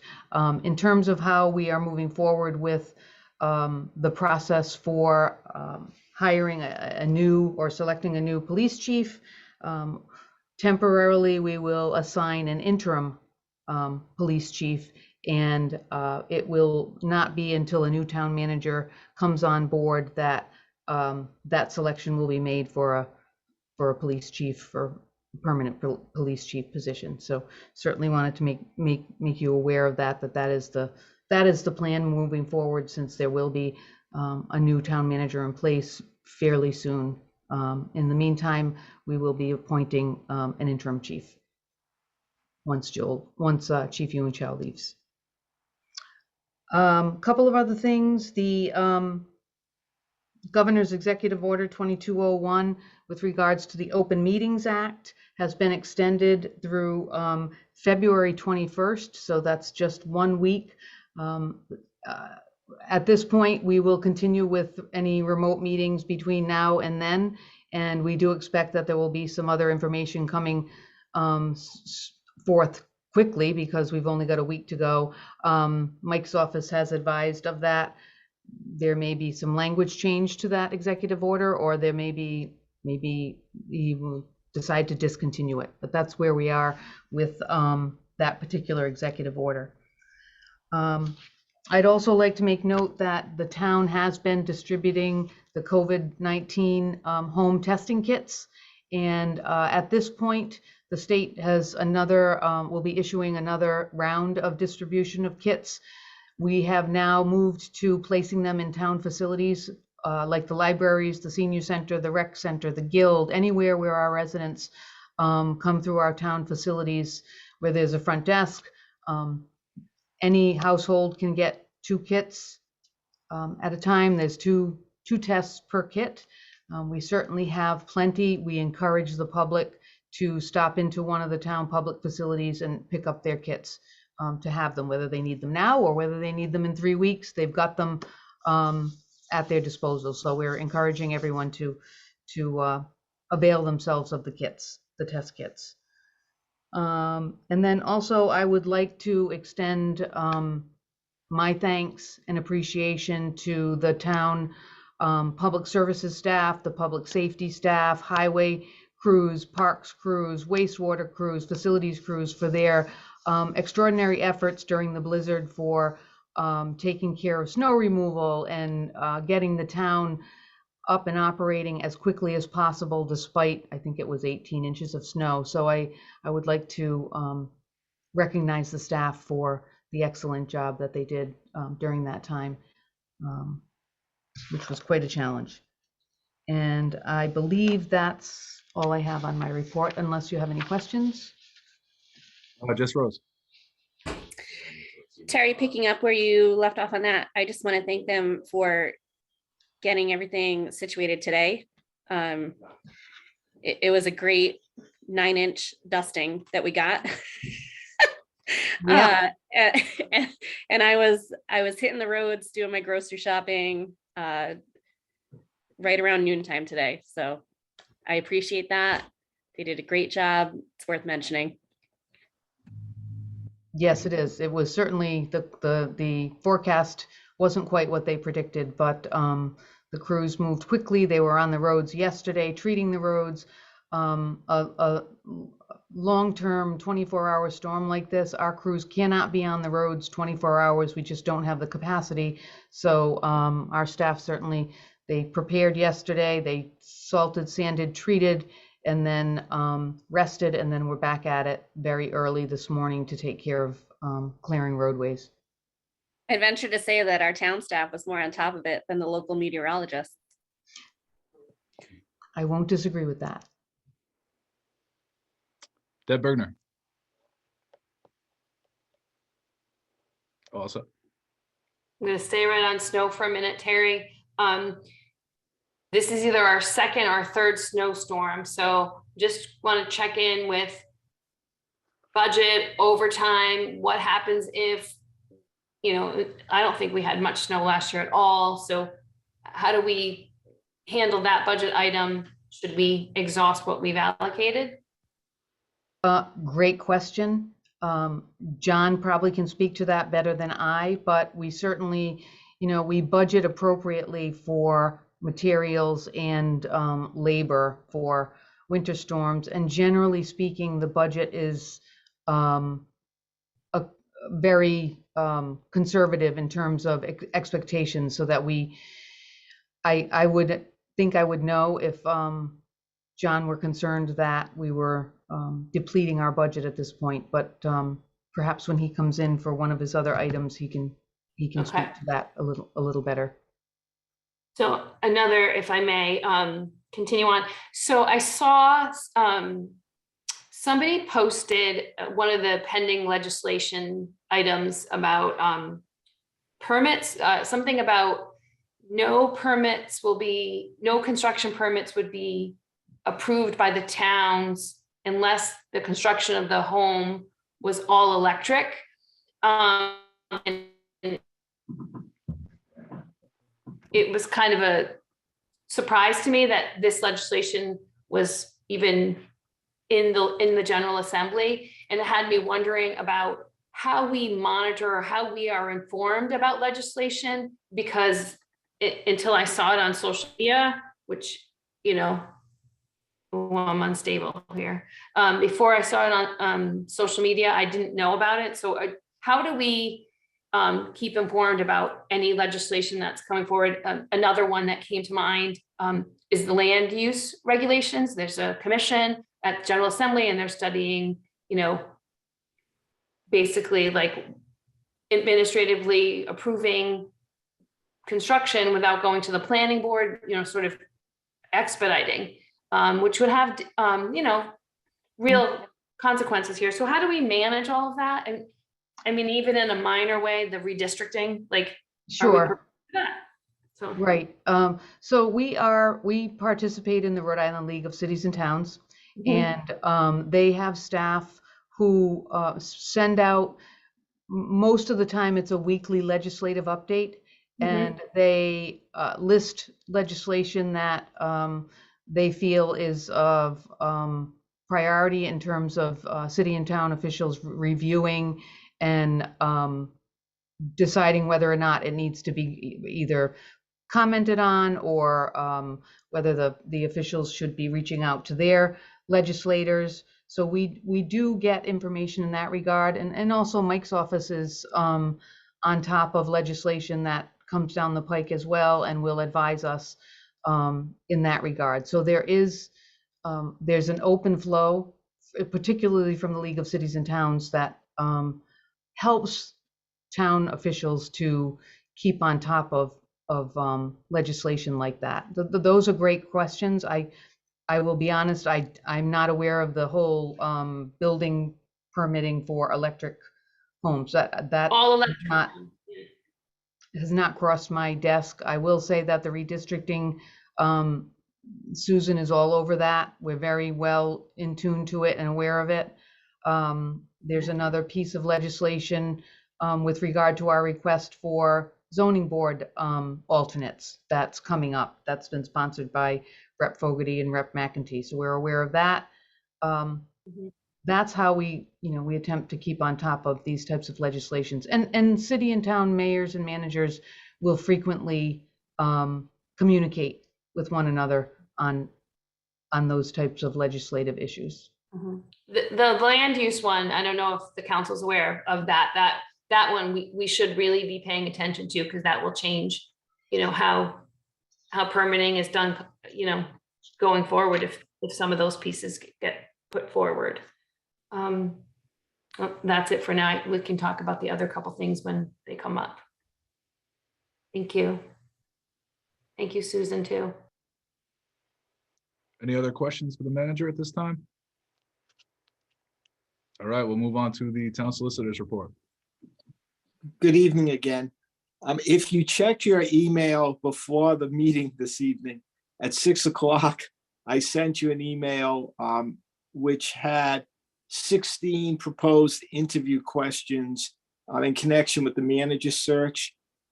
You're at the interview stage, and those questions that were provided to us by the manager consultant team are there for you to take a look at. My suggestion in the email, and I'm going to bring it up now because we can change that this evening if you want. My suggestion was that each of you rank in order of priority for you, your top 4 picks on questions. Then you'll be sending them all to Colleen, and Colleen will collate and figure out who's going to do what questions and just get back to you. So if that makes sense, I think, unless anyone has another idea, that's probably how you should handle it. But no, so other than that, I just wanted to be sure you all knew you had the questions. And of course, you can all come up with your own questions to add to the list that the consultants have provided. Deb Bergner, go ahead.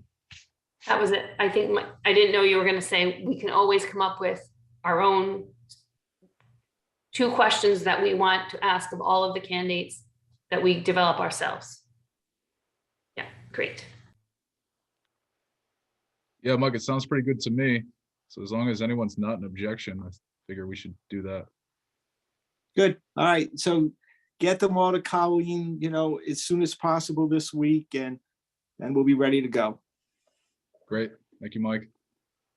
All right, that brings us to item, sorry. Deb has a question. So Mike, we had a couple months ago, we had talked about getting a quarterly update from your firm and you about pending legislation or just a little update. So I want to remind you if you could maybe organize where that is. I mean, I read in the Projo last week, I was sort of surprised about the Projo article. It was kind of caught off guard by what was in their paper. So you're all looking like you don't know what I'm talking about. Which Projo article in particular? The Projo article about the SK police and the lawsuit.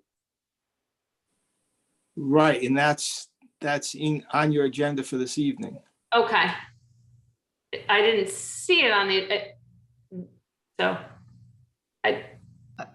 I think that's, if I can clarify, that's not the item on the agenda for executive session. Okay, then I'm not sure which article, which item is this then? This is the one we discussed on Friday. Like, you remember with the dispatcher and the police officer, the dispatcher and the police officer. Oh, that's public. You're talking about the Bronson case? Yes. Okay, all right. Yes, and you saw that the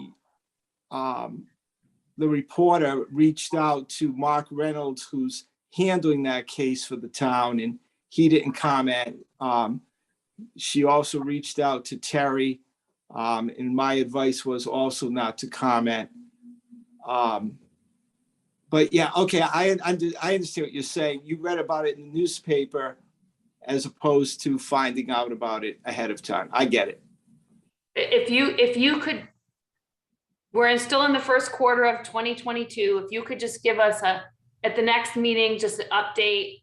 I don't know. Sure, if it's a absolutely. memo, just so that Easily done. Yep, I'll give you a litigation update. Absolutely, not a problem.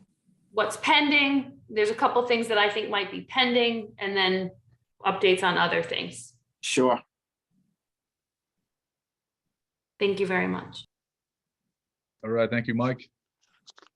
Next on the agenda is item 12, which is appointments. Make a motion that a resolution to appoint Linda Stedman and David Nedwick to the Historic District Commission. I'll second that. We have a motion, we have a second. Any discussion? Anyone opposed? All right, that motion passes. I make a resolution that we appoint Rachel Littlefield to the 300th anniversary committee. I'll second. We have a motion, we have a second. Any discussion? Anyone opposed? All right, that motion passes.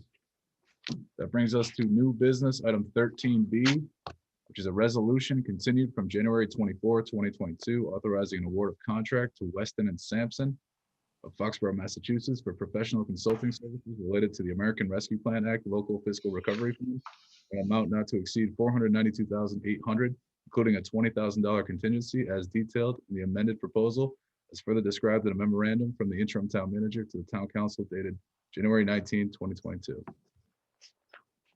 All right, Tara, you have a presentation related to this, if you want to begin with that. Yes, thank you, Council President. I'd like to ask for Planning Director Jamie Rabbit to be brought in.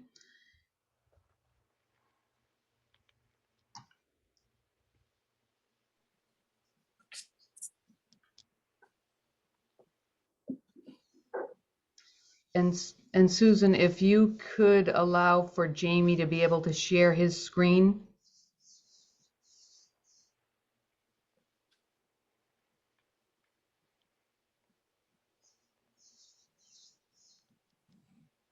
And while Jamie's getting ready, just for a little background, what I'd like to do this evening for the council and for the public is to go through a presentation that essentially steps back a bit and looks at how we started the process with the American Rescue Plan Act funding and where we are now and how it's been amended, and also to try to give a little better definition in terms of some of the questions that were asked at the last meeting related to exactly what 10% is for project design and development and how it relates to the specific projects and framework that was originally approved by the council back in, I believe it was August. So Jamie, whenever you're ready. Yeah, so Terry, if I'm gonna share my screen. Mm-hmm.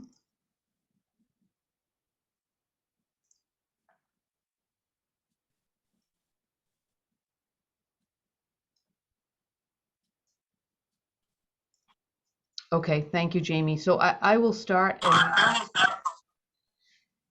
and then Jamie will jump in into some of the detail. I'm sorry, is that me that's echoing?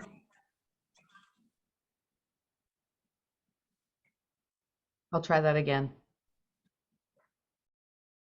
Okay, that sounds good. I hear speak. Okay, hold on one second.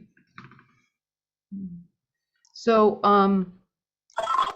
not to take up too much time with where we've been, but I think it's important to step back and look at the American Rescue Plan Act in terms of what the funding can be used for. As we mentioned in our original presentation back in June, there are certain requirements as to how the town can spend this money. And very briefly, it's to respond to the public health emergency or negative economic impacts to households, small businesses, nonprofits. The second one is for responding to workers performing essential services. And the third is provision of government services to the extent that the reduction in revenue was related to or due to the COVID-19 public health emergency. And then the fourth is infrastructure related to water, sewer, or broadband. So just to give everybody a frame of reference, those are the eligible uses of the funding. Next.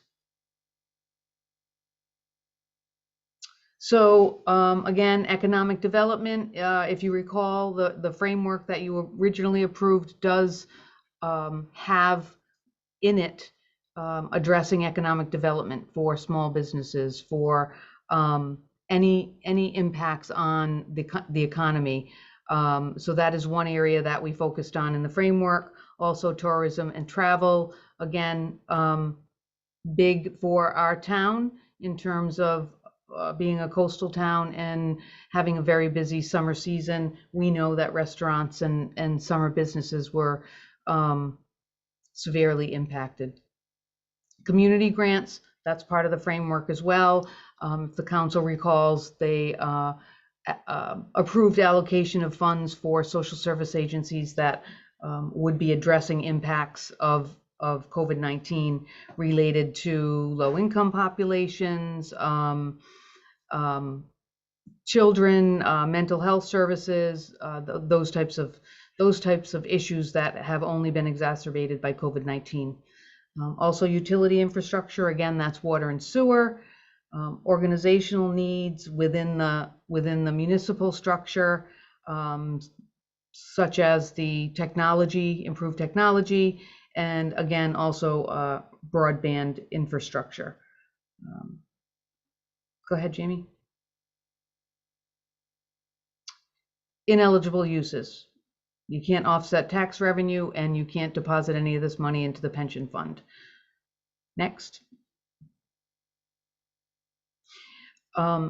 As a reminder, when we started this process, the staff initially sat down and developed a list of projects that could be addressed and that would meet eligibility standards under the ARPA law, and that was quite a list. And then the town also consulted with the Economic Development Committee to get their input on how best to utilize rescue plan dollars in relation to economic recovery. Next.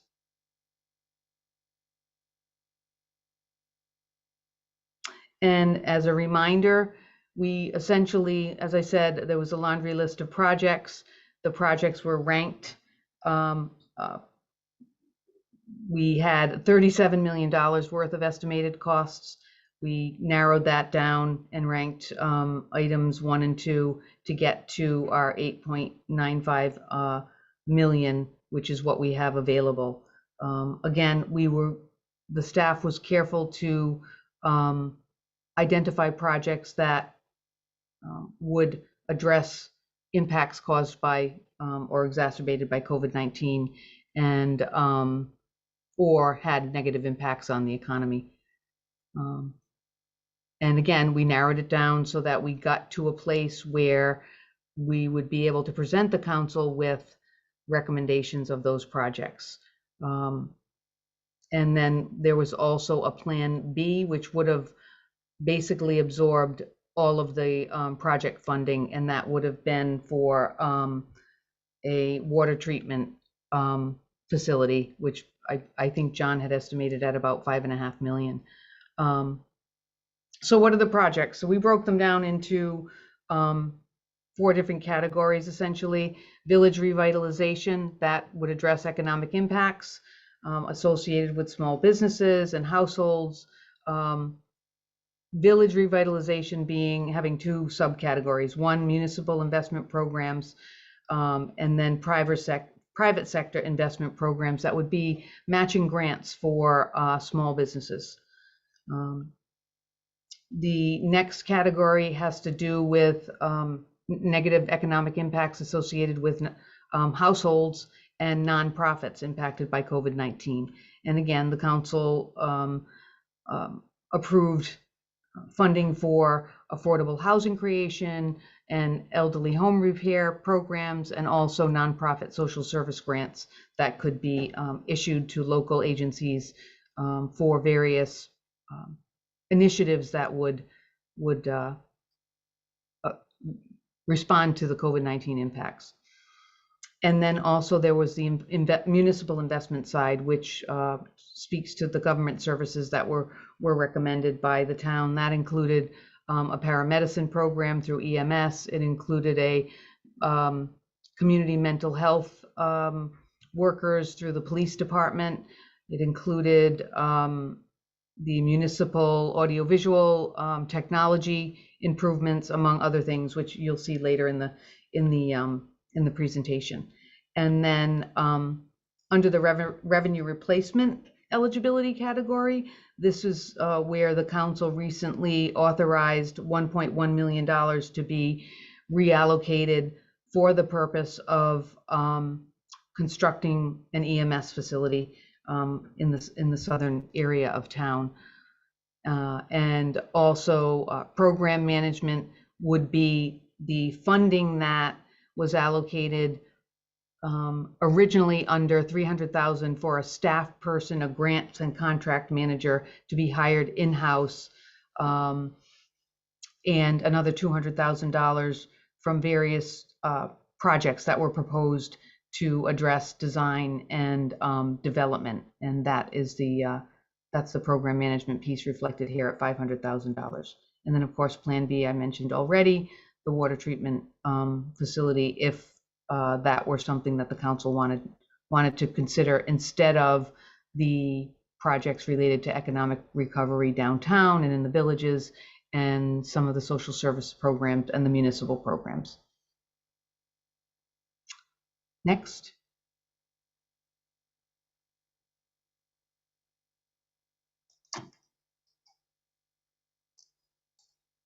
So I will hand it off to Jamie Rabbit, who will start to go through the slides related to where we're at now currently with recommending a consulting service of a multidisciplinary team to assist the town with actually executing these projects that have been proposed. Jamie? Terry, if I can interrupt you for one more second, I was just taking a couple notes on that last slide again. Could you go back just for like 15 seconds to that last slide, please? Thanks.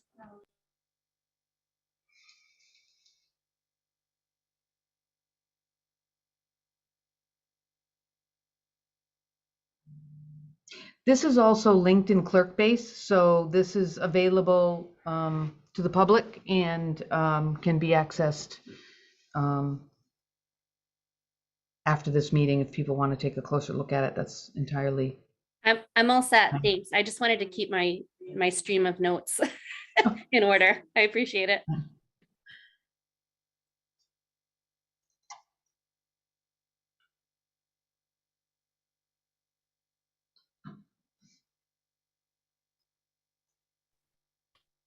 I'm all set, Terry, if you want to move on. Okay, Jamie, it's all yours.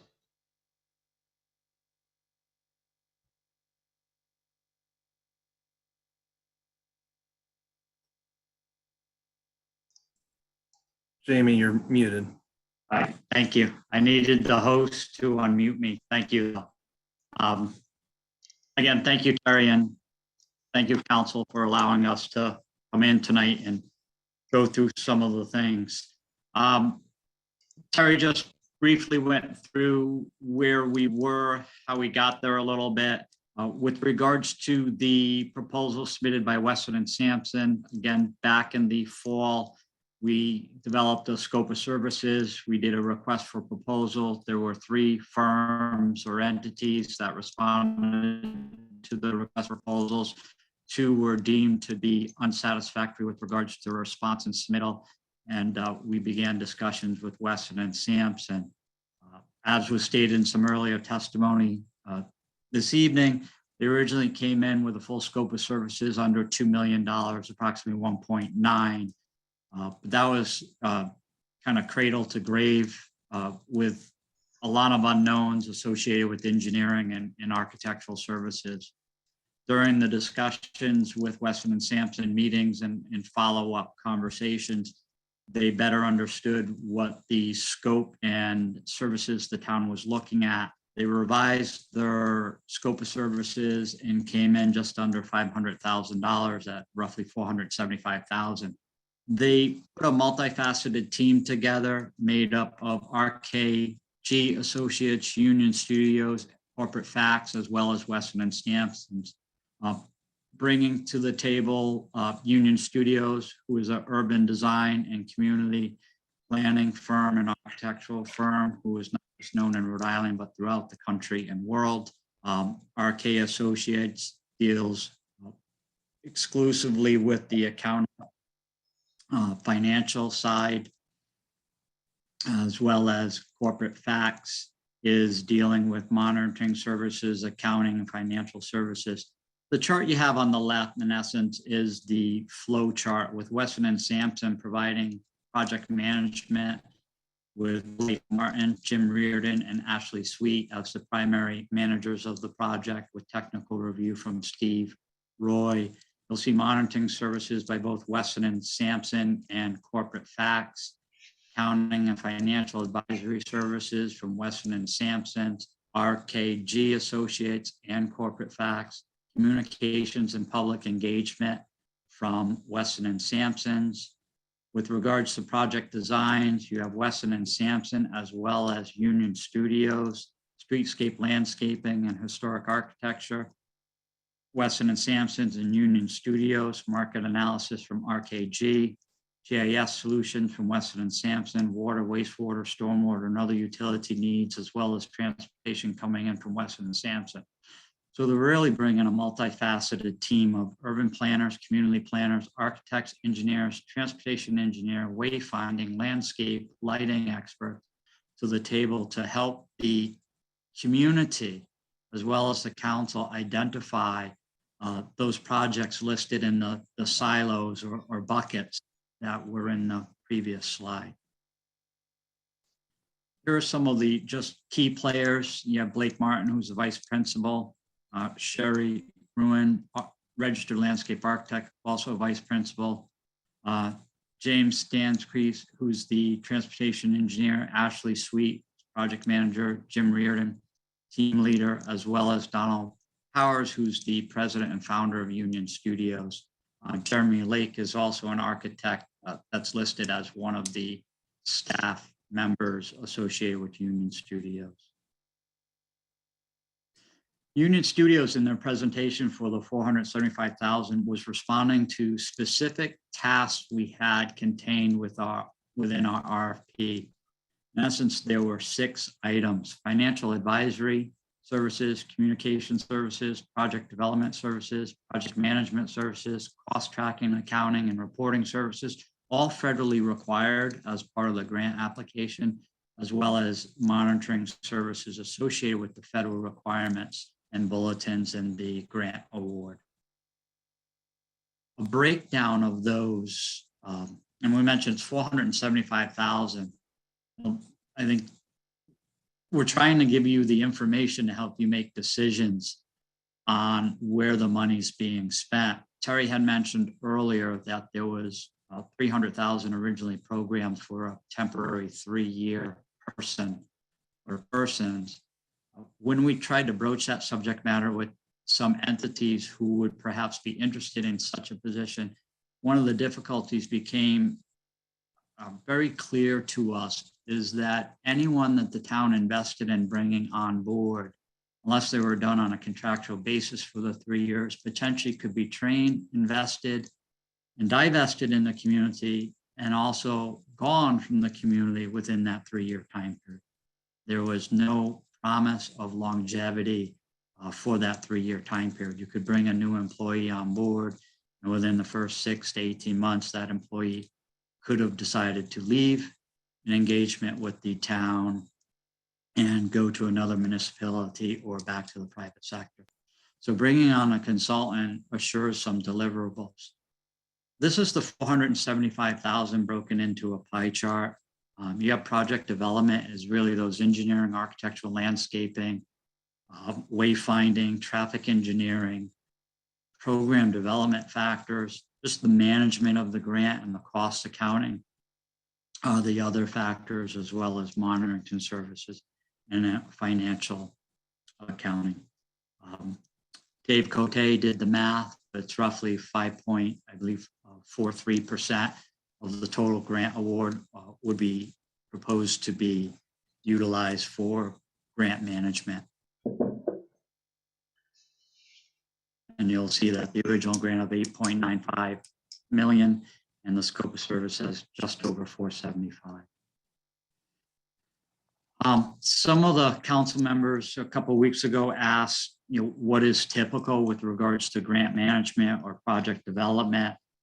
And I think there was some miscommunication or unclarity about where the monies would come from and how come the entire, in essence, $9 million was just being spent on widgets. In any project development, whether you're doing an EMS, I'll use EMS as an example. There's a line item for EMS for $1.1 million. That $1.1 million does not account for all construction. There is 10 to 15 and perhaps 20% of soft costs associated with that. That's permitting, design, construction drawings, and then potential construction supervision. So in a $1.1 million budget, you may only have $900 to $1 million left for construction because you're going to take out 10 to 20% to build that program, administer that program, design it, and permit that program. In this chart here, you'll see the specific categories associated within village development, the public investment side, where you have street lighting, landscaping, street improvements, hard goods. And I won't continue to read you the list, but we'll look at landscaping public. There is a line item there of $300,000. With the addition of the EMS building, we've amended that amount to $200,000 for a reduction of $100,000. But it would be considered that approximately 10% would be utilized for developing a program for how and where and to what extent and to what standard and what design aspect that landscaping would be initiated and developed.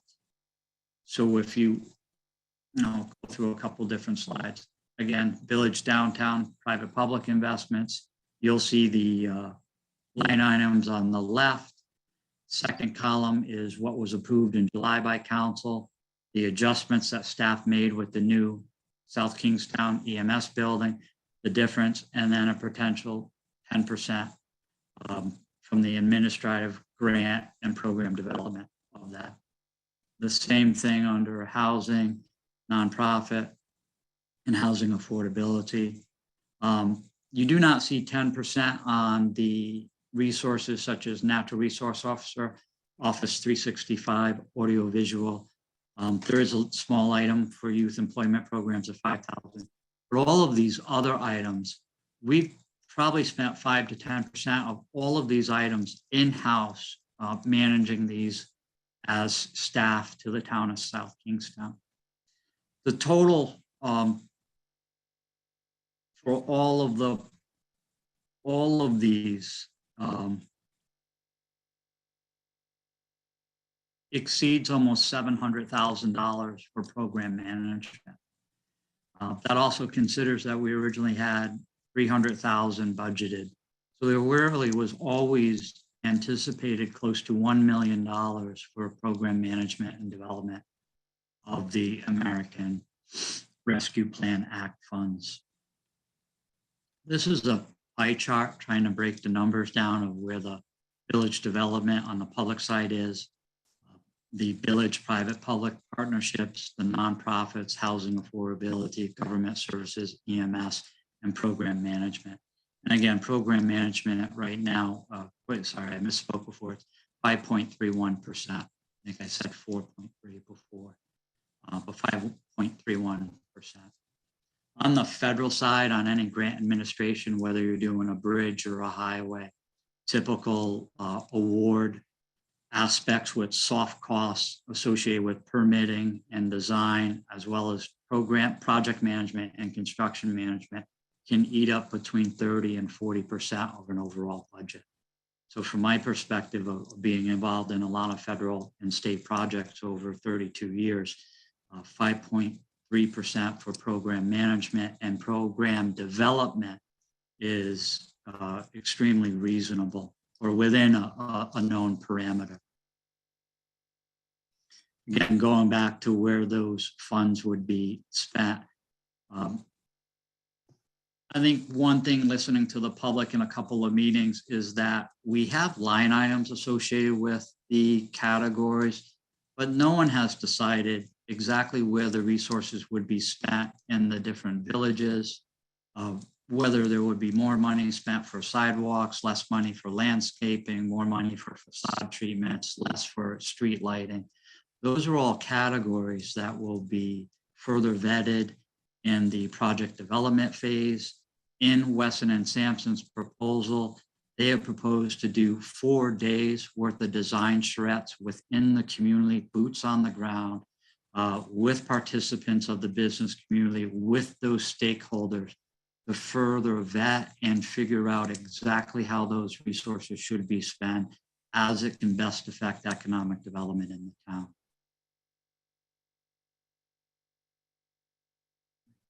I do have some sheets if there are some additional questions of the council members. So Terry and I have some additional resources based on the question. So if I may, before. Yeah, go ahead, Terry.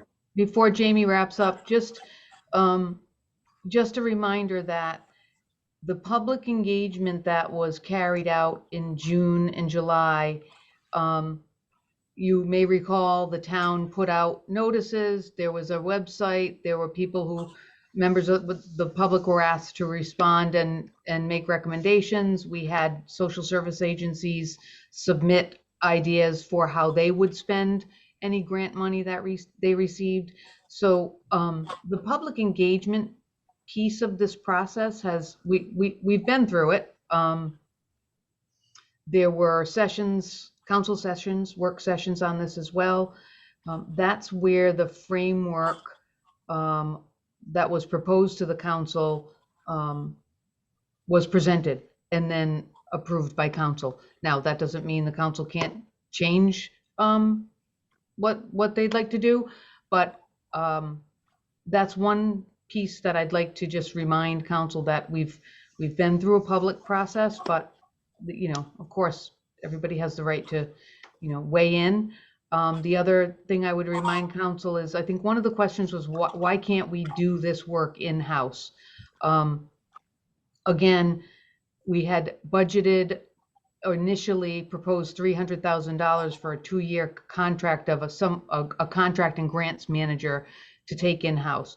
One of the concerns when we looked at that again was that someone coming on board for only 2 years might come on board and only last 6 months, get something going, and then be constantly looking, because they know that they're only here for 2 years, to jump ship and could be on their way somewhere else, and then we're in the middle of a program that hasn't been fully vetted. The other downside to that is also that it's a single skill set, one person, essentially one skill set, where with a multidisciplinary team, you've got many skill sets, many professionals with a variety of backgrounds that are contributing towards managing and executing the expenditure of these funds, and also in a way that meets all of the regulatory requirements of the Rescue Plan Act, which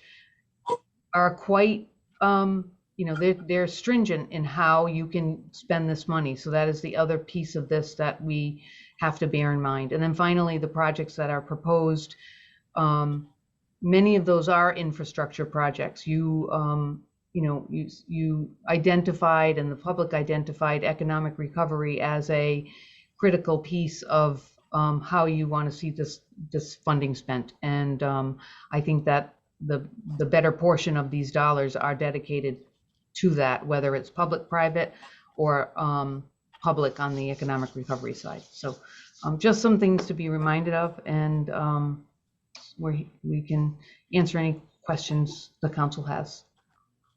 Thank you, Terry. Again, from Terry's point, I know I ran through things very quickly. I wanted to get through everything and react to the questions as the best way. But to Terry's point, none of the projects listed on this thing have been vetted. They haven't been designed. They don't have a specific street intersection that they're being proposed for. Some people question why the original budget came in at 1.9 million and we're down to 500,000. And what is 10% design? With some aspects, there are a lot of things sidewalk. In 10% design, they give us a detail for a sidewalk. We can say from point A to point B, initiate the design that you prepared at 10%. You don't need to take a sidewalk design to 90 or 100% for construction drawings or bidability. You can 90%. If you do one crosswalk, you may be able to use that same crosswalk in the same manner for 6 other crosswalks if it's a product like street pave or a different marking. But if you are doing hard infrastructure improvements such as curving and potentially raising the grade and doing tabletops, Rhode Island Department of Transportation may want to see more on those projects, which will require you to go further into the design, which we would utilize the 10% categories that we have in that right-hand column. We're available to answer questions to the best of our ability.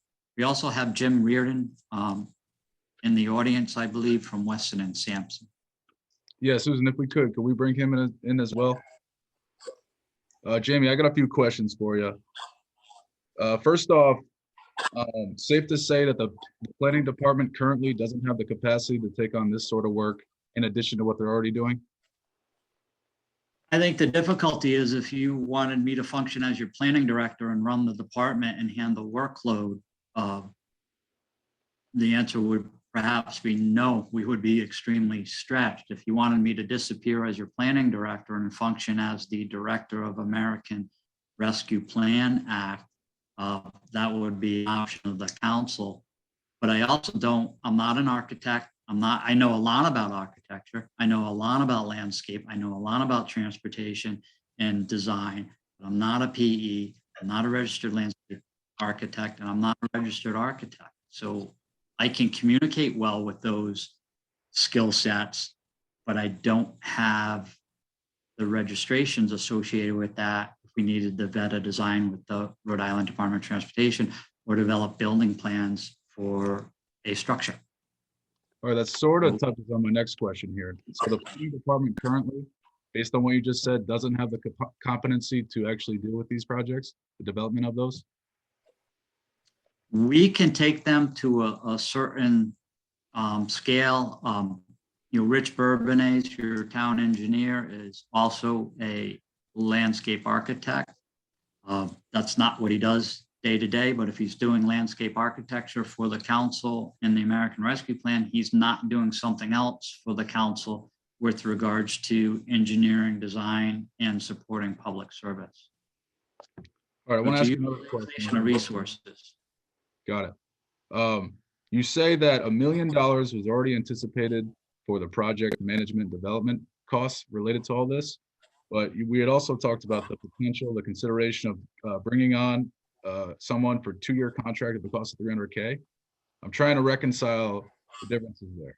We're saying 1 million is anticipated for the project development management, and now we're saying but we're also saying 300K is considered for a 2-year temporary hire, which would carry out those same duties there. Yeah, Rory, I'll try and clarify that. Originally in our budget,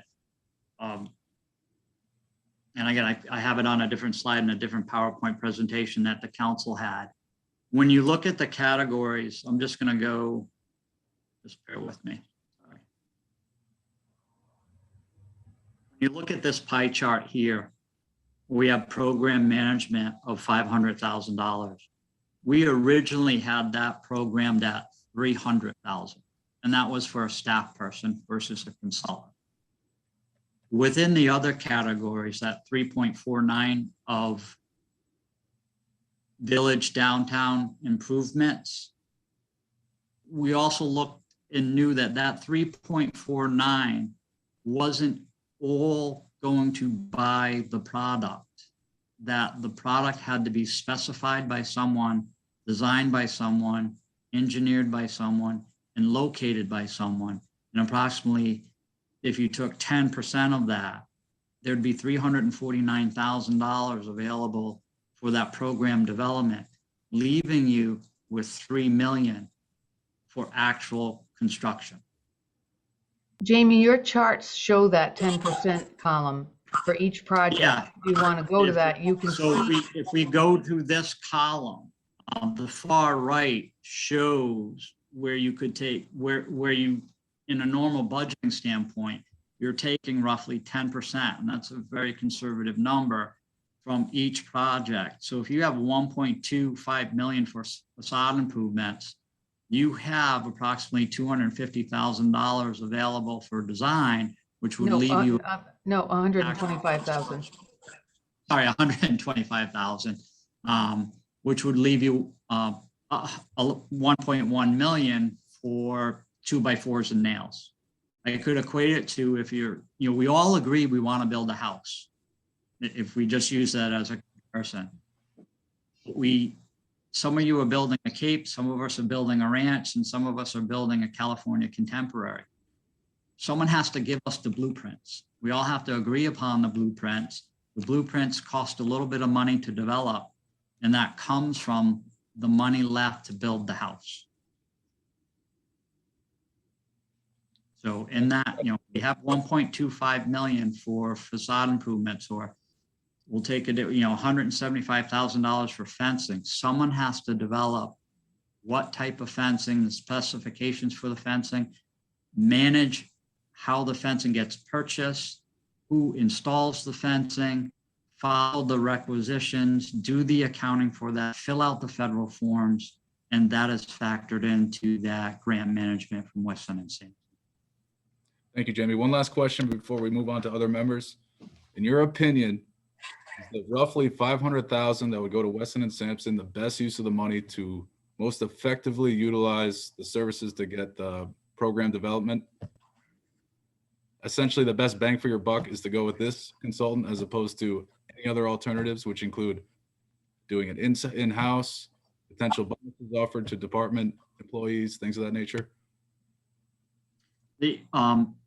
Roy, I think it's potentially, and the council gets to make that decision, but from a staff's perspective, if you're managing your assets as department heads and staff internally, we only have certain skill sets, and we know when to stay in our lane, and we know when we're just outside of our lane. If you broke this apart, you could break it apart and say, well, when we're doing traffic, let's go hire a traffic engineer. Someone's got to manage that one consultant. All right, Jamie, we need an architect. Let's go put an RFQ out for an architect. Then you have to manage that contract. Now we're talking about landscaping. Well, let's go hire a landscape architect. We'll then manage that contract. We're trying to get one company who's put a team together, and we only have to manage that one contract with the resources they have available to them. If they didn't pull in people like Union Studios and bring in their VP who runs their landscape division, I may have a different opinion, but they did bring some serious talent to the table. And that talent isn't here. And I've worked with a few of the individuals in some of the firms. My experience with those individuals in those firms is they listen. They don't dictate. They listen to what they're not trying to make South Kingstown look like somewhere else. They're going to listen to South Kingstown and try and make South Kingston look more like South Kingston. It's not devoid of input. I'd be angry at the department head or the director of planning if they didn't listen. I'll be the first one to tell you that they're not listening. We're trying to make South Kingston look like Nantucket. Yeah. All right, thank you, Jamie. Jess Rose, go ahead.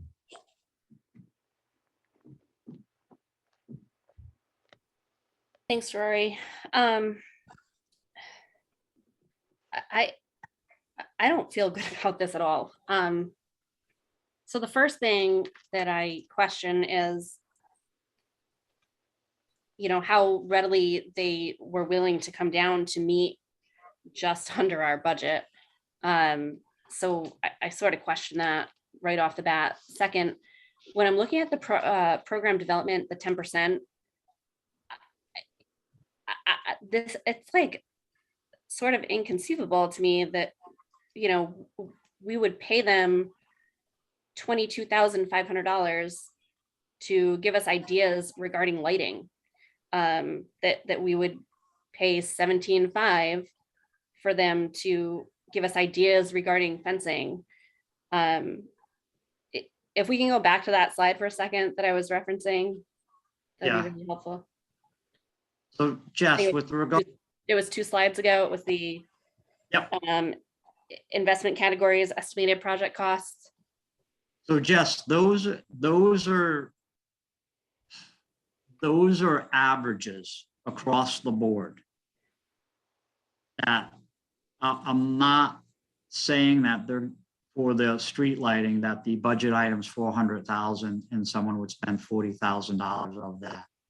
But I'm looking more about the 3.49 million as a category that in a normal to only spend 5% or 10% of that for project development, specifications, design charrettes within your community for days, get you to that number. I was trying to articulate how you have funds available within each line item to get you to a 10% back. I just I still agree. They should not spend $40,000 on lighting to develop a lighting plan. but that's getting us to the 349, Correct. right? So Right. this is the 349 is how we're gonna, what they're gonna do to develop the village downtown public investment, correct? Oh, again, of the 349, and again, if But we the look at the 349 is the total for the village downtown, right? for the village downtown, your total budget is 3.49 million.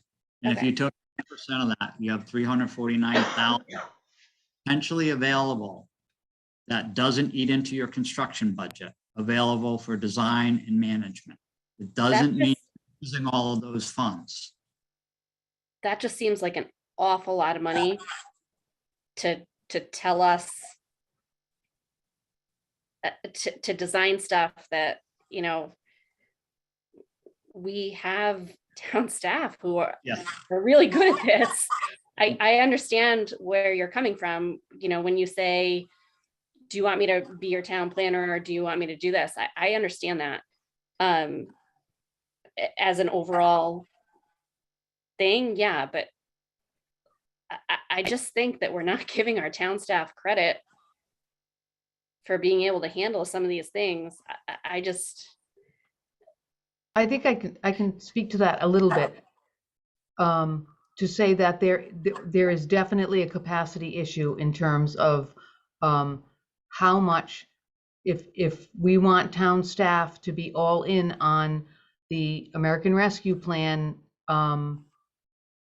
initiatives, it will pull from other things. And then we are looking at a clock that is ticking for December 2024 to have the funds committed, and then every, you know, whatever is determined to be a project that we're moving forward with has to be completed by December 2026. So it's almost like a separate capital improvement program in addition to the capital improvement program that we have going. So that's the best way I can describe what this is. It's a separate budget. It requires we're going to require assistance with this. So that being said, and I appreciate that, Terry. That being said, though, a lot of capital projects are hindered and slowed due to the way that they're funded through the capital improvement plan program. So here we have this funding. I would like to see how, I don't really know how to word this. We don't have a funding issue. We have the funds. I'd like to see how we could incorporate this using town staff first before we go out to hiring outside of town. Does that? Yeah, You get what I'm saying? Do you get where I'm going? Yeah, I do, and I appreciate it, and I think it will become a choice that will have to be made. I just would like to see both sides of it before we. And I think too, like there's something to be said about town staff having input in this and seeing this through. There's like a sense of pride and ownership that a firm is not going to have. Town staff is going to have input. This is not going to be done in a silo. We're not saying to Weston and Sampson, here you go, execute all of this. Town staff is going to be very involved in terms of how this is rolled out and their input, particularly planning and engineering. There's no question about it. I'm trying to be realistic and saying they will not be able to do all of this. Jess, to your point, I agree. It sounds like a significant amount of money. With that 10% category, I was trying to demonstrate where the funds would come from, and that we initially anticipated that of the 8.95 million, that didn't buy you all brick and mortar, that it only bought you a portion of brick and mortar because there had to be some design, there had to be some potential permitting, and someone had to put the program together. Even if it was staff, even if you're using staff, you're using resources and capital. It may be already paid for capital, but in order to utilize that, you're going to have to defer some other projects because we have to manage the workload. If you're using 8.95 million as a number, take 10% of that, that's 890,000. In this pie chart, we're only using $220,000 for project development. In that first slide, we showed 349,000 available just in that one line item silo or bucket. Their proposed, Weston and Sampson is only proposing to use 220 for project development of the entire program that they're going to assist us in. But again, I mean, we work for you. We're here to support you. We're here to support the town, and we're trying to answer your questions. And you know, I forgot to say earlier too, I appreciate you guys giving me some extra time to catch up on this. It was helpful. I had been sick before. I didn't have time to really delve into this. So in that time, I really did delve into it. And that's why I'm, you know, really questioning these things, as I've spent some extra time on it because of the grace that you gave me. I just am having a hard time justifying the amount of money that we'd be spending for what we could potentially bring in town staff to do. I have a hard time with it. Deb Bergner. Thank you. So I have a bunch of things I'd like to say and a couple questions asked. First of all, my big takeaway is we're spending $500,000 and we've said multiple times expecting it to go to 800,000, and we don't know exactly what we're doing specifically. So just let that sink in. We're going to tell 30,000 people that we spent 10% of their money, and we're not quite sure what we bought tonight, but we bought something. Because that's really what it sounds like. Even though there are these buckets here, we have buckets. I did ask 2 weeks ago for additional information. We don't have the RFP that their proposal that they submitted. I don't have the original bid specs or anything. So I don't really have a lot of what you asked for, what you got. My next question would be, when have we ever gone to the highest bidder and said, we'd like to talk to you about this, and then we worked backwards? We didn't go to the lowest bidder and say, hey, could you give us some more information? We're going to go piece by piece and go incrementally the other way.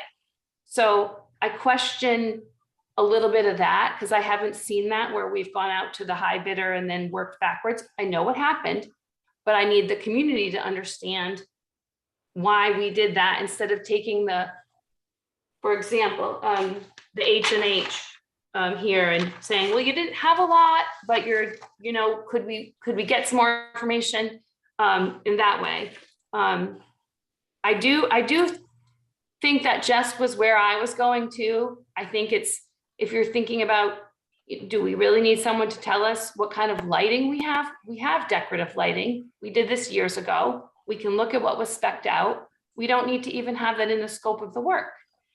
The same thing with the sidewalk. I mean, I hear what you're saying, Jamie, about how hard this planning staff works. I watch the planning board meetings. I try to educate myself all the time about what's happening there, because that's where the real work of what this town comes from. And so the planning board staff does a lot of things. So I hear that you're saying it's a lot of work. My next question would be, we do have grants that come through the town all the time. So the grant monitoring and the reporting, it's not a skill set that many staff do not have. Because I heard Laurel Clark say she wrote the grants for the project for her roof. So we have people who do write grants, monitor grants, track grants. I don't necessarily think that's out of the skill set of the staff. I also think we're in a position, based on where we are with the town manager search, that some candidates could bring a set of skills. I do believe that could help in terms of management, in terms of direction, and really in terms of comfort level with $8.9 million spending.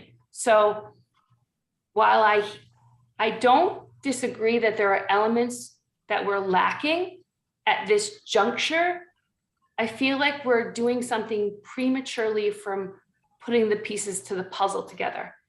It's a lot of money on a consultant. Remember, we gave RGB 1.1 million and they walked away. We got really nothing. We're not using anything from that. So when we talk about consultants, we need to be careful about what that product is. No offense to you, Jim. I'm fine that you're here, but I'm not interested in really asking you questions, because I'm really thinking at a higher level of like what we need to do for 30,000. In June, when we talked about this, and in August, it was a very different look at the world and where we're at. We've seen a lot of things bounce back. A lot of things have economically bounced back. I don't know if I would be a different version of myself if now, because I do hear the community talking about infrastructure. It's not such a sexy topic to talk about wastewater, maybe to John, or to water supply. And he presented Plan B and we were sort of like, it's not as exciting, but it's really, really what, people say, belts and suspenders. We're going to be growing and building in some areas of the town, and we don't have enough water supply now. People are very angry about that. We don't have the right infrastructure in places. Greg is not wrong about the roads. Even around Columbia Street, that sidewalk is horrible. It's not the most glamorous project, but it probably is the most practical in some ways to look at some of those things. And so I don't feel comfortable right now. You know, it's not 500,000, it's really 8. It was said it's going to become 8. And I don't feel comfortable now. We don't have the right, we know what leadership is changing here in the town. We know what's going to happen. And we can, what's the harm in waiting 6 or 8 weeks? Is there any harm, Jamie? Is there harm to waiting?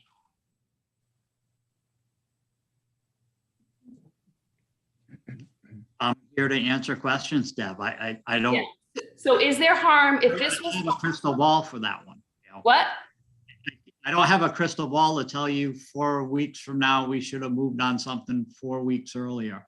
I know, but I mean, yeah. To the council on how they would like us to proceed. So Deb, if I can just. Cranston has One- 42 million, right? The city of Cranston has 42 million, and they're just starting right now to look at projects and really talk to their residents. So well, I think that we're not behind. I think we're almost out a little bit too far ahead of our skis in that. But you go ahead, Jamie. Just on the question on the selection process. Yeah. Deb, we put the RFP out. We had 3 firms that responded. 2 of the firms, one of the firms just gave us an hourly rate of some of their principals. Mhm. And if you hire them, they'll charge an hourly rate with no scope of services. Right. Look at our webpage, didn't look at what our services were or our scope or where we even were. Second firm just wanted to do program management. They didn't want to do monitoring. They didn't want to do cost or financials, and they had no solicitation with regards to assistance with project development. Wesson and Sampson was the only firm that responded to the request for proposals and scope of service in its entirety. And again, they took that from project design to construction management at 100%. The reference to the 800,000 of total project management cost, we don't know what that number is, Deb. I know project development, if we could get away with 10% or reduce the scope in some manner, we would do everything in our ability in working with Weston and Sampson as we go through this. If there's a line item in there that they provided for lighting and they're not anticipating spending any money for lighting, we would either ask for those funds back in an amended contract or divert those funds to another line item that needed more. Again, you're tackling something that municipalities haven't done. I was involved in the last economic package that came out in the late 90s, early 2000s, and every project had to be shovel ready, which meant if you have a $4 million sidewalk road program, you already spent $1 million design because it had to be shovel ready. So the town invested $1 million first to find out they could then get $4 million. And a lot of municipalities got lucky because they had capital projects on the shelf that were unfunded that they were able to fund because they had design money, they didn't have construction money. Mm-hmm. This is a unique program. No one's managed anything like this. I'll just show you one quick slide if I have it back up. This is a typical project. If you had $10 million to do a water treatment plant, potentially that 10 million only gets you a $6 million plant because there's 40% of that is sometimes used for permitting, design, and construction oversight. And that's to your high school example. You were in the design, the 20% side, but the project gets shelved and you don't even get the construction oversight, permitting, or construction, and you've spent $1 million. So I absolutely understand your point, Deb. And again, we're listening to the council and tell us what you need us to do.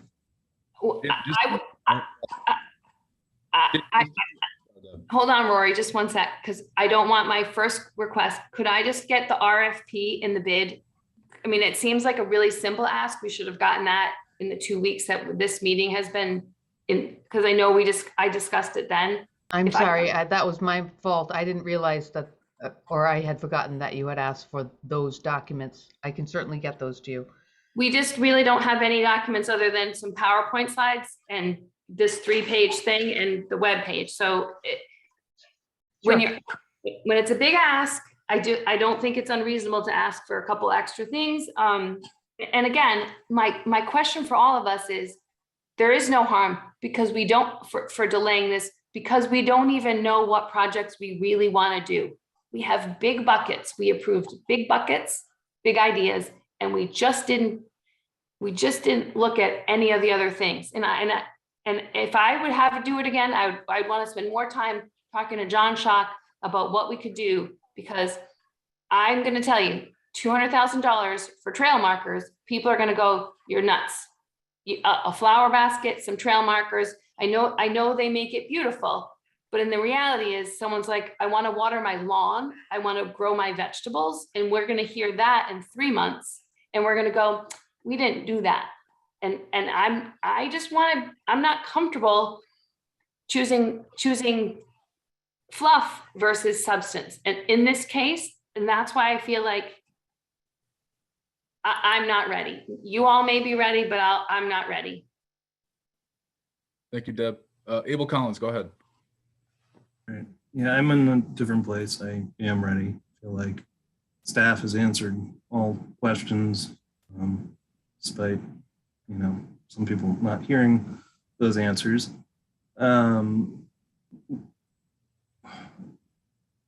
We're in this place where we're just at a paralysis of analysis, I suppose they call it. But I think we just need to listen to what the staff are telling us. We went through an RFP process following an extensive budgeting process that we went through last summer. We do not need to relive that at this point or wait for a new town manager. We are perfectly capable of moving today. To say that there's no harm in waiting, I mean, it's impossible to prove that. It's also impossible to prove, that it's hypotheticals, and throwing out, the idea that, 200,000 might be spent on flower boxes is just throwing out very small particulars. That is one thing that money could be spent on. It's not in this budget that money is going to be spent in that way.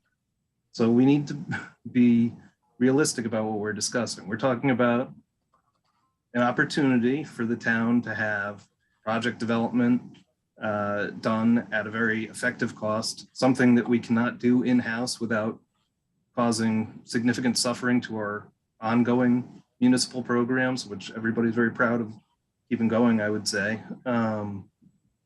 So I'm ready to make a motion to approve 13B and see where it takes us.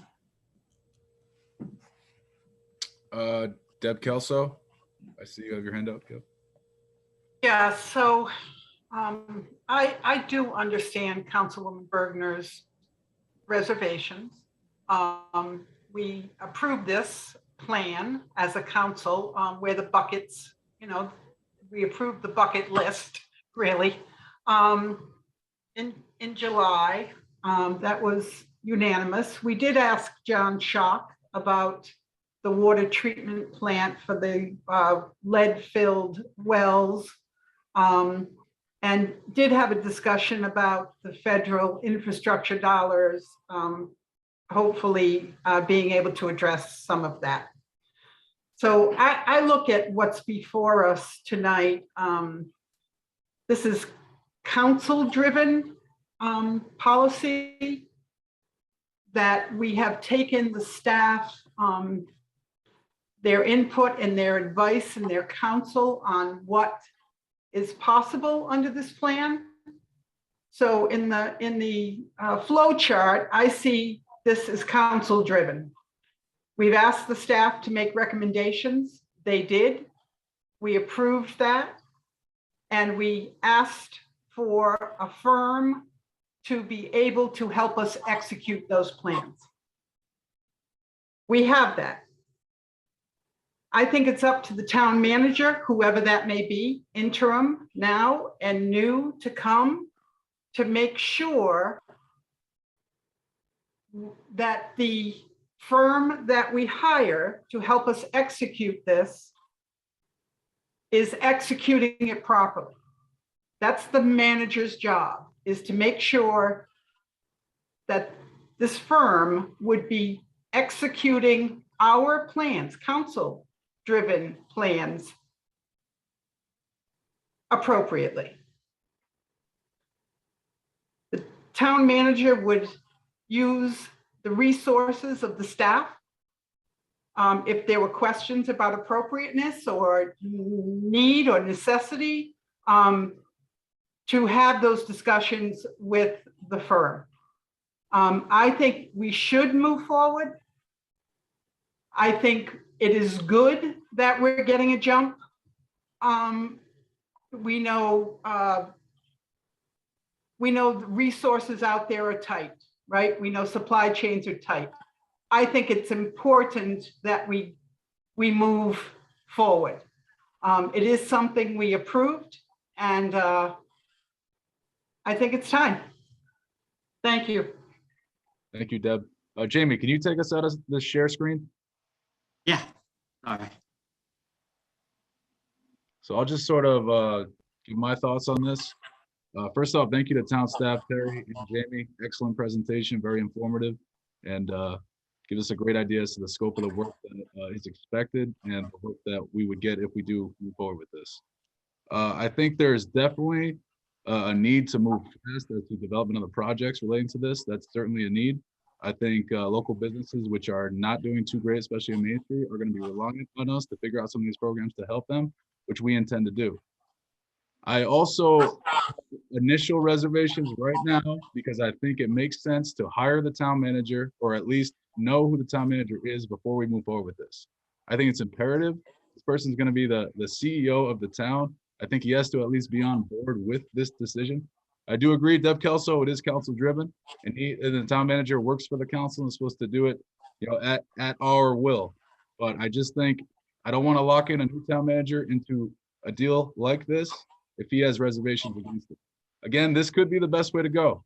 Jamie, you are probably right on all of this. I think you gave a great explanation of all questions.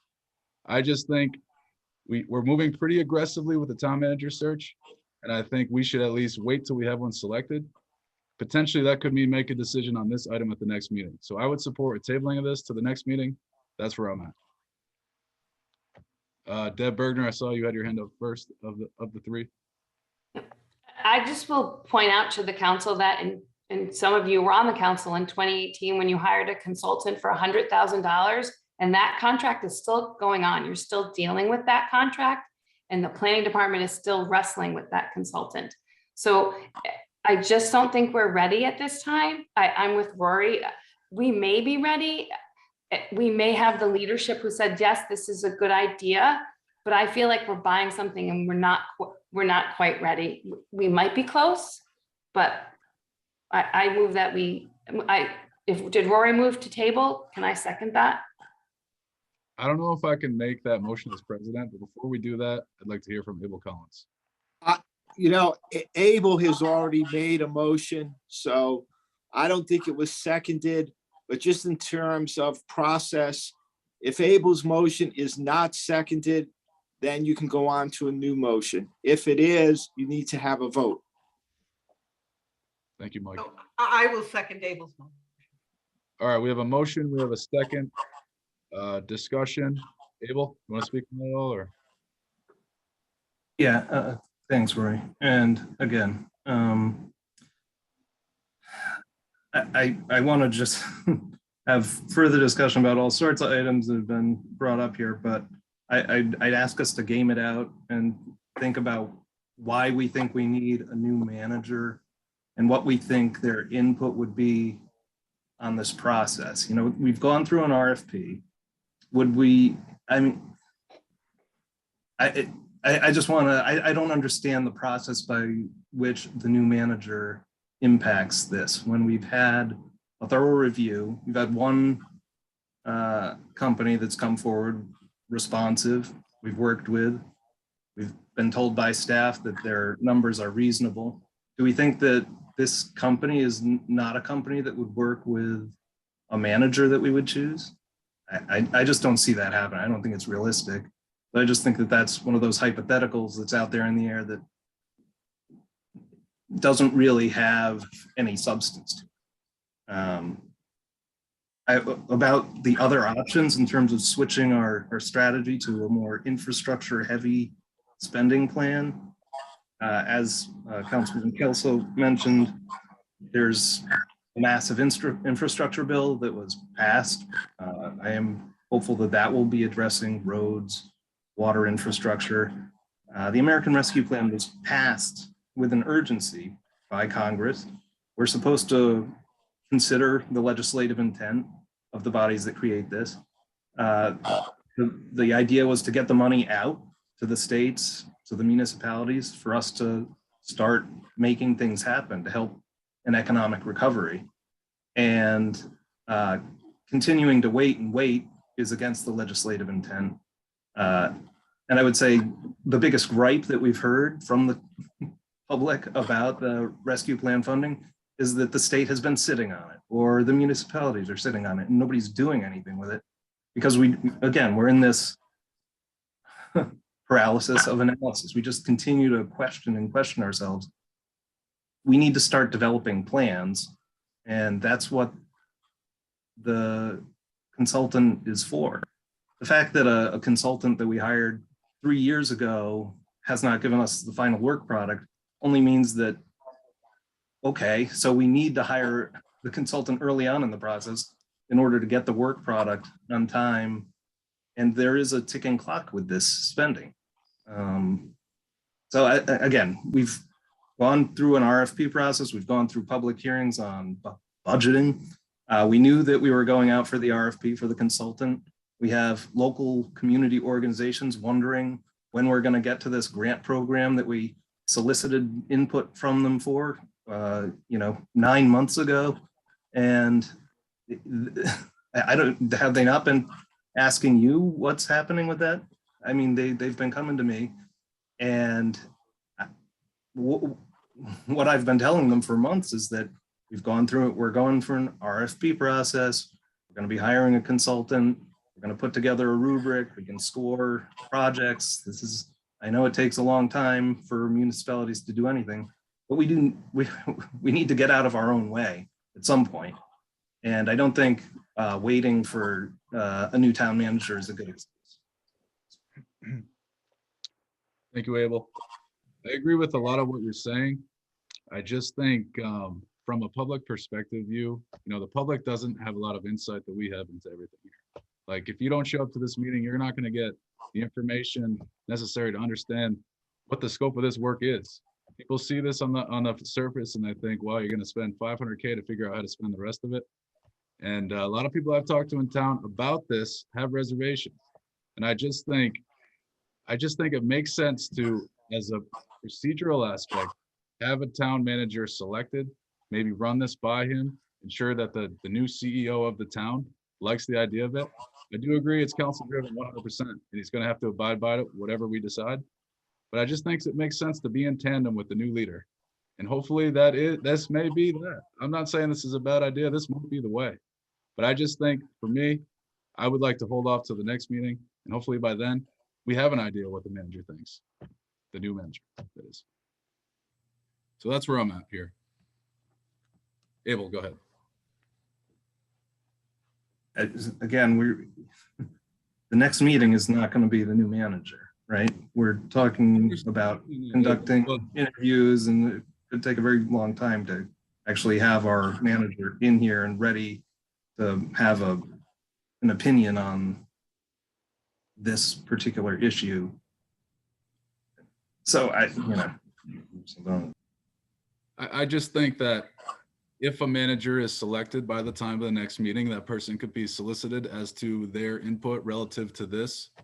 I think that's totally reasonable. I don't think that's totally off the charts here. So I think, practically speaking, we could have that type of information by the next meeting. Deb Bergner, go ahead. Just two little points. First of all, we haven't seen the RFP. So, just because we have an RFP that we haven't seen, doesn't mean, just because we go to RFP doesn't mean we are compelled to approve anything. And I'll point out that we don't have the RFP in our hands. I hear your concern, Abel, about the nonprofits. I think it's very important that we try to get the money in their hands as quickly as possible. We could perhaps be working on that right from the get-go tomorrow to work on some of those things, because I mean, I think social service agencies are feeling a lot of hits, you know. So I don't think that they have to run at the same time. We could work on the advancing the social service agency separately. But I guess we have a motion on the table, so we could, I guess we could call the question, but Deb's got her hand up, so. Deb Kelso. So I just want to say, yep, we could start working on something tomorrow, but who's going to do it, right? So that's why we're here, is because we need a company who's going to do the work of this. So we can say to the nonprofits, yep, we're ready to go tomorrow. Then we look at town staff and say, who's going to develop the plan? Or, yep, we're ready to put in some new sidewalks. Who's developing the plan, right? This is a $9 million budget. That in effect is 30% of our municipal budget in a given year, and we're not increasing staff by 30%. But we are temporarily getting the benefit of that by hiring an outside firm. I think it's a wise decision, and I don't know why we would wait. Thank you, Deb. All right, so we have a motion, we have a second. We've had discussion. Susan, for this, could you take the roll?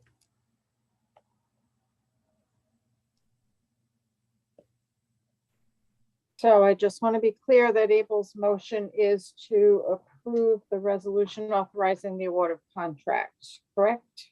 That's correct. Okay.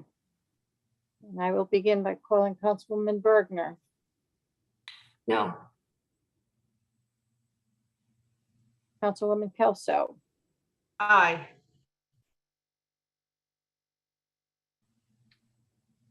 Councilwoman Rose. No. Councilman Collins. Aye. And Council President McEntee. No. Okay, the vote fails by a 3-2. All right, as an alternative to this, are people open to tabling this to the next meeting, February 20? I'll make a motion to table this until we have hired a new town manager. I have a point of order. How could we continue or table something we just voted down, right? It would have to be a whole new. Can you explain that to me, Mike, how this would work? No, so the motion to approve the item has been defeated. Now that that's been defeated, another motion is fine if the matter is to be continued. You can continue it. It's just that you didn't vote for it tonight. So if you want to continue it and keep the opportunity open to award the contract at another time, someone could make a motion to continue, yes. So I said table, but I'll make a motion to continue until such time that we have a permanent town manager in place.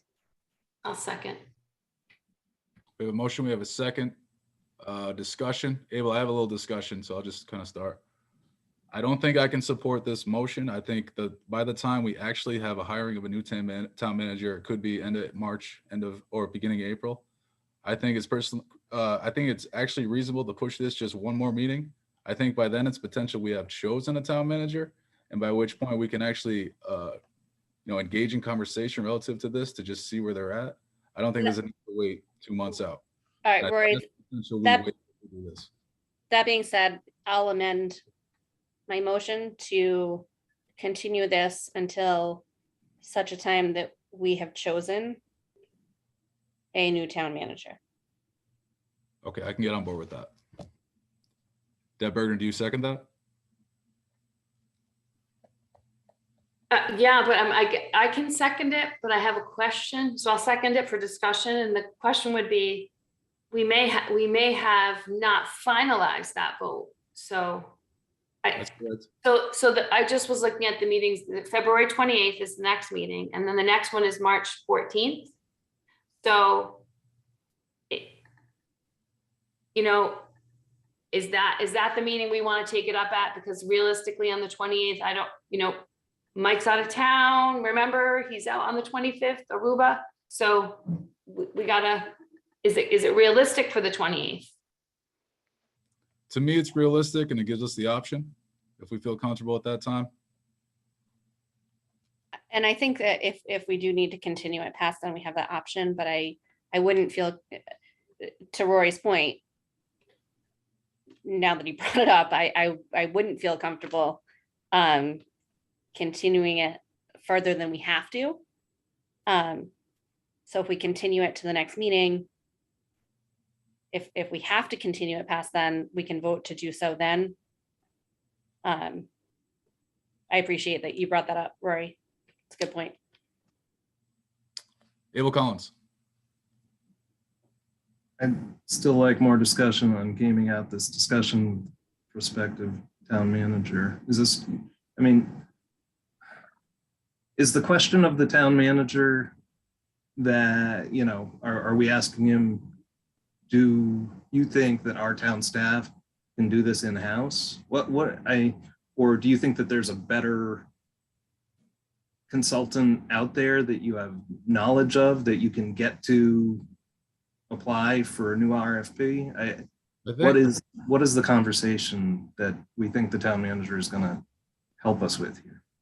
To me, Abel, to answer your question, I don't think there's going to be an option to figure out other outside consulting firms to figure this out. I think it's either this firm or figure out a plan internally. And I think the new town manager hopefully can at least give some leadership guidance as to what he thinks, but I at least would like his input. I know it's a council decision. It's probably likely we will do this, considering everything that's happening, but I would just like that input from the town manager. I think because we're so close on the verge, I think it just makes sense. But that's just my thinking. Jess Rose. So I'm going to piggyback on what you just said, Rory. You know, we are so close. I think almost out of respect for an incoming town manager, you know, let them have their say in this, see what they have to offer as far as this goes. And also, we don't know, you know, we've had extremely qualified candidates that we're going to be interviewing. I think that any one of them may offer a skill set where, so we have already, you know, gone from their original quote of whatever down to 500,000. We may need even less of their services if we hire a town manager who has a skill set that allows us to rely less on an outside firm. I'd really like to see what we have there before we do this. Deb Kelso. So expanding on Abel's point, Rory, what is your question to our town council candidates regarding this issue? What are you going to ask them? You mean the town manager? The interviewees. I don't. What are you going to ask them? I don't have a specific agenda as to whether to do this or not.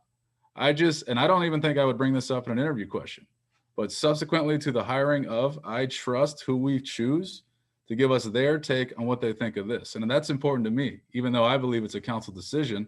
Their input is important because they will be leading as CEO the town operations day by day, whereas we have Right. oversight. So I understand that, but how are you going, I guess I'm getting, how are you going to discern their opinion on this? Well, I would probably direct them to the information that we've looked at, which would be the presentation, which pretty much gives all the details, and the RFP if we have it, and say, take a look at this. What is your belief as to this? I believe everything Jamie and Terry says. I think they're doing a great job. This is so unique to municipal services that I think this just warrants a little bit of time of wait for the new town manager, which may be by the next meeting. And I'm confident we will have that answer by next meeting, which is why I'm okay just tabling this now. Right, but we're only going to be able to get that answer during the interview process. So again, I will say, how do you expect this to be gleaned? So, Deb, I disagree with what you said. I think subsequently, upon the selection, assuming we have after deliberations, after the interviews, we pose the question to our selected leader after that point, which could be before the next meeting.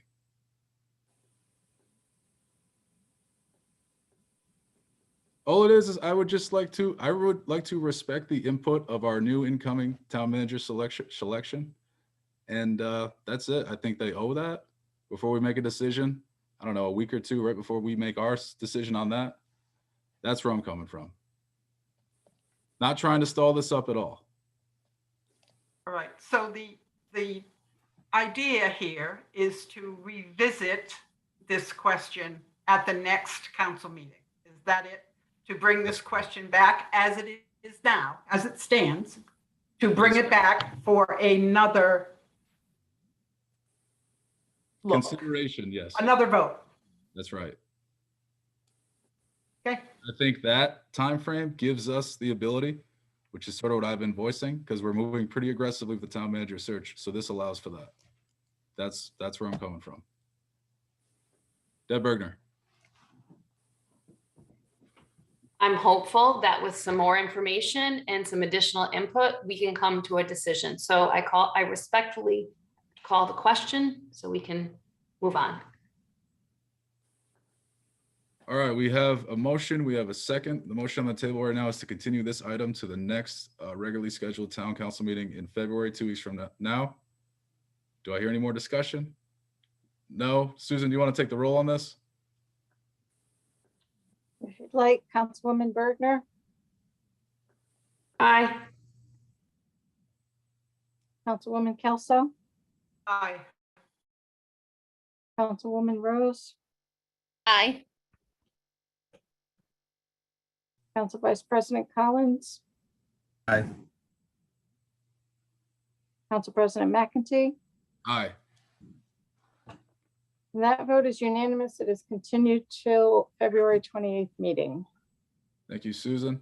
That brings us to 13C, a resolution authorizing an award of purchase to Wright Trailers of Seekonk, Massachusetts for a 7,000 GVW equipment trailer in accordance with specifications in an amount not to exceed $22,035, as further described in a memorandum from the Chief of Emergency Medical Services to the interim town manager dated January 24, 2022. Motion to approve 13C. Second. We have a motion. We have a second. Any discussion? Anyone opposed? That motion passes. 13D, we have a resolution authorizing an award of bid to Bobcat of Rhode Island, of Warwick, Rhode Island, for the purchase of one utility work machine with front bucket and snow blower attachment in accordance with all bid specifications in an amount not to exceed $66,472, including trade allowances of $17,500, as further described in a memorandum from the interim director of Parks and Recreation to the interim town manager dated February 7, 2022. Motion to approve 13D. Second. We have a motion and a second. Any discussion? Anyone opposed? All right, that motion passes. That brings us to 13F, which is a resolution authorizing a mutual aid agreement for non-emergency police power with the towns of Charlestown, Narragansett, and Richmond, as shown as follows and as further described in a memorandum from the police chief to the interim town manager dated February 8, 2022. Whereas the Rhode Island General Assembly has enacted RIGL 4542-2, which allows the chiefs of local police departments to enter into reciprocal non-emergency aid agreements with other local police departments which share jurisdictional lines. Whereas any such agreement entered into by a local police department must be approved by the town council by resolution in order to be effective. And whereas the borders of the town of South Kingstown with neighboring towns and cities are irregular and disjointed, and in some criminal and traffic cases, charges have been dismissed due to jurisdictional issues. And whereas the establishment of mutual aid agreements with neighboring police departments will result in improved services to the community, clear guidance of jurisdictional authority, and a better relationship with our neighboring police departments. And whereas mutual aid agreements have been developed for the town of South Kingstown and Charlestown and are ready for review by the town council. And whereas this is a matter of importance to the health, safety, and welfare of the citizens of the town of South Kingstown, now therefore be it resolved that the town council hereby approves the mutual aid agreement between the South Kingstown Police Department and the Charlestown Police Department in the form approved by the Rhode Island Interlocal Risk Management Trust. Motion to approve 13F. A second. We have a motion, we have a second. Any discussion? Anyone opposed? That motion passes. Next, we have 13H, which is a resolution authorizing an award of bid to Malik Tree Services Incorporated of Harrisville, Rhode Island for municipal tree and stump removal services in an amount not to exceed $43,550, including a $5,000 contingency, as further described in a memorandum from the Public Services Director to the interim town manager dated February 9, 2022. Rory, I just have a quick question. Yeah, Who's our tree warden? Terry? Bill Wallace. Who is it? Bill Wallace. Bill Wallace. Okay, thanks. Motion to approve item 13H. Second. We have a motion, we have a second. Any discussion? Anyone opposed? That motion carries. Brings us to 13I, a resolution extending the town's declaration of emergency adopted at an emergency session on March 15, 2020, and subsequently renewed on a monthly basis as shown on Exhibit 3 attached here too.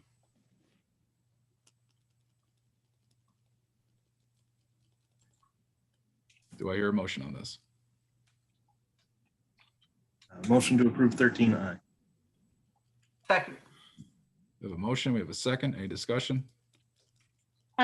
Yeah, just some questions. Can we get an idea of when the declaration of emergency has been utilized in the past 2 months? Has Never. it not been utilized, Terry? No, I've never authorized that I can recall. I don't believe. Okay. So I'm sorry not to put you on the spot. So I know that before we were keeping this going because there was sick time that could be accounted for via federal reimbursement. I just have a hard time justifying that we're still in a state of emergency at this point. If it hasn't been utilized in 2 months, then I would move to end this. I'd love to hear from other members of the council. So Terry, isn't the importance of this to sort of be in line with state executive orders relative to emergencies, because we get a lot of reimbursement or potential for it as long as we're in line, whereas if we're not in line, we sort of lose that capability? That's correct. So as long as the state is in a declaration of emergency, most, if not all, cities and towns, actually, I don't think Barberville is, but are still maintaining a declaration of emergency, mostly for being able to receive federal dollars if there's reimbursement or other aid, that we would have to still be under a declaration of emergency. So clarifying question here, can we remain under a declaration of emergency without extending the emergency powers of the town manager? I feel like, Good question, Mike. So just to go backwards a little bit, the General Assembly just extended the governor's power until the end of March. And my guess is it's going to disappear at that point. I don't see it. And my advice to all the towns I represent is just stay consistent with that. Because of some of the things that Terry has said. And also under the powers you give to the manager, if the manager does do something, she does have to get right back to you. So there will be an element of communication and control. I just think it makes sense to keep us where we are just in case. And it may very well be that like the last 2 months, hopefully there's no need for it. But I don't see the harm either at this point, just staying consistent with the state law on this. As I say, will be evaporating in 6 weeks. I don't see the General Assembly extending this beyond March 31st, given what they went through with the original 60-day extension that was cut back to 45, and all the work that Joe Shikachi had to do to convince his colleagues. So. Thank you, Mike. All right, so we do have a motion and we do have a second. Any more discussion on this? Is anyone opposed? All right, Susan, let's take the roll.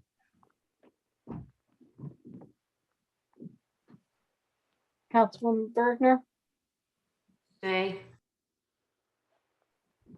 Councilwoman Kelso, Aye. Councilwoman Rose, no, Council Vice President Collins, Aye. Council President McEntee. Aye. The motion carries 3-2. All right, that brings us to the end of the regular session. Now we enter closed executive session. Someone wants to make the motion? Excuse me, can I interrupt Rory for a second? For closed executive session, I'm going to ask that in addition to what is set forth in the agenda, that the council add 2 additional provisions to that executive session so that we can cover some other items. They'll only be for discussion as would be permitted when you add things to the agenda. So let me propose what it is that I'm suggesting to you, and then someone can move it. It would be a closed executive session pursuant to Rhode Island General Laws 4246(5)(a)(3) to discuss matters pertaining to security. 4246(5)(a)(4) pertaining to investigative proceedings, and 4246(5)(a)(5) with pertaining to the acquisition or lease of property. so moved.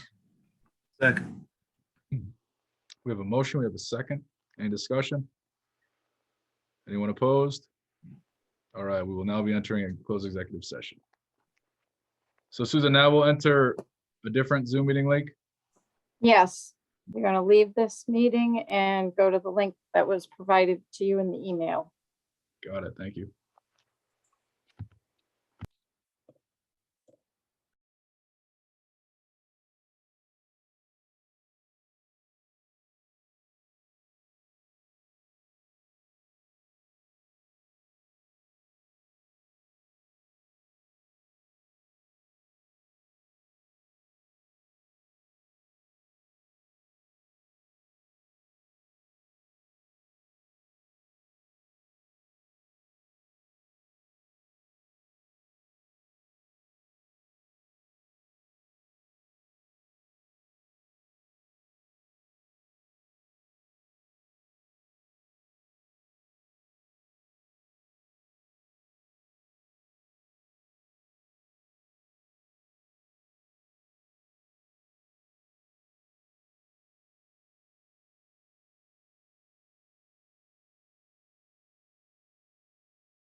Why are we the only ones here?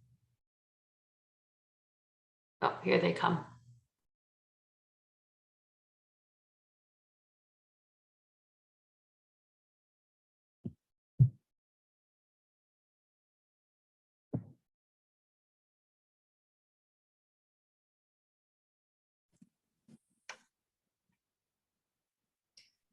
I think this is the latest. We've been at it for a while. My back is killing me. I just got Rory. I think that was the last person that needs to come in. Even my dogs gave up on getting attention tonight. Okay, Thank you, so Colleen. the first motion is to close the executive session, seal the minutes, and reconvene in public session. So moved. Second. We have a motion, we have a second. Any discussion? Anyone opposed? All right, the motion passes.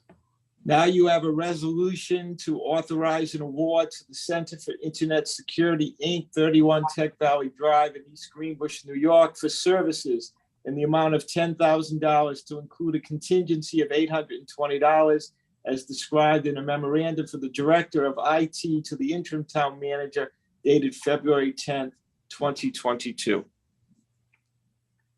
Motion to approve. Second. We have a motion, we have a second. Any discussion? Anyone opposed? That motion passes. The next is to authorize me in my capacity as town solicitor to advise the Union Fire District that the town will not be pursuing the project to construct its EMS building on Matunic Schoolhouse Road.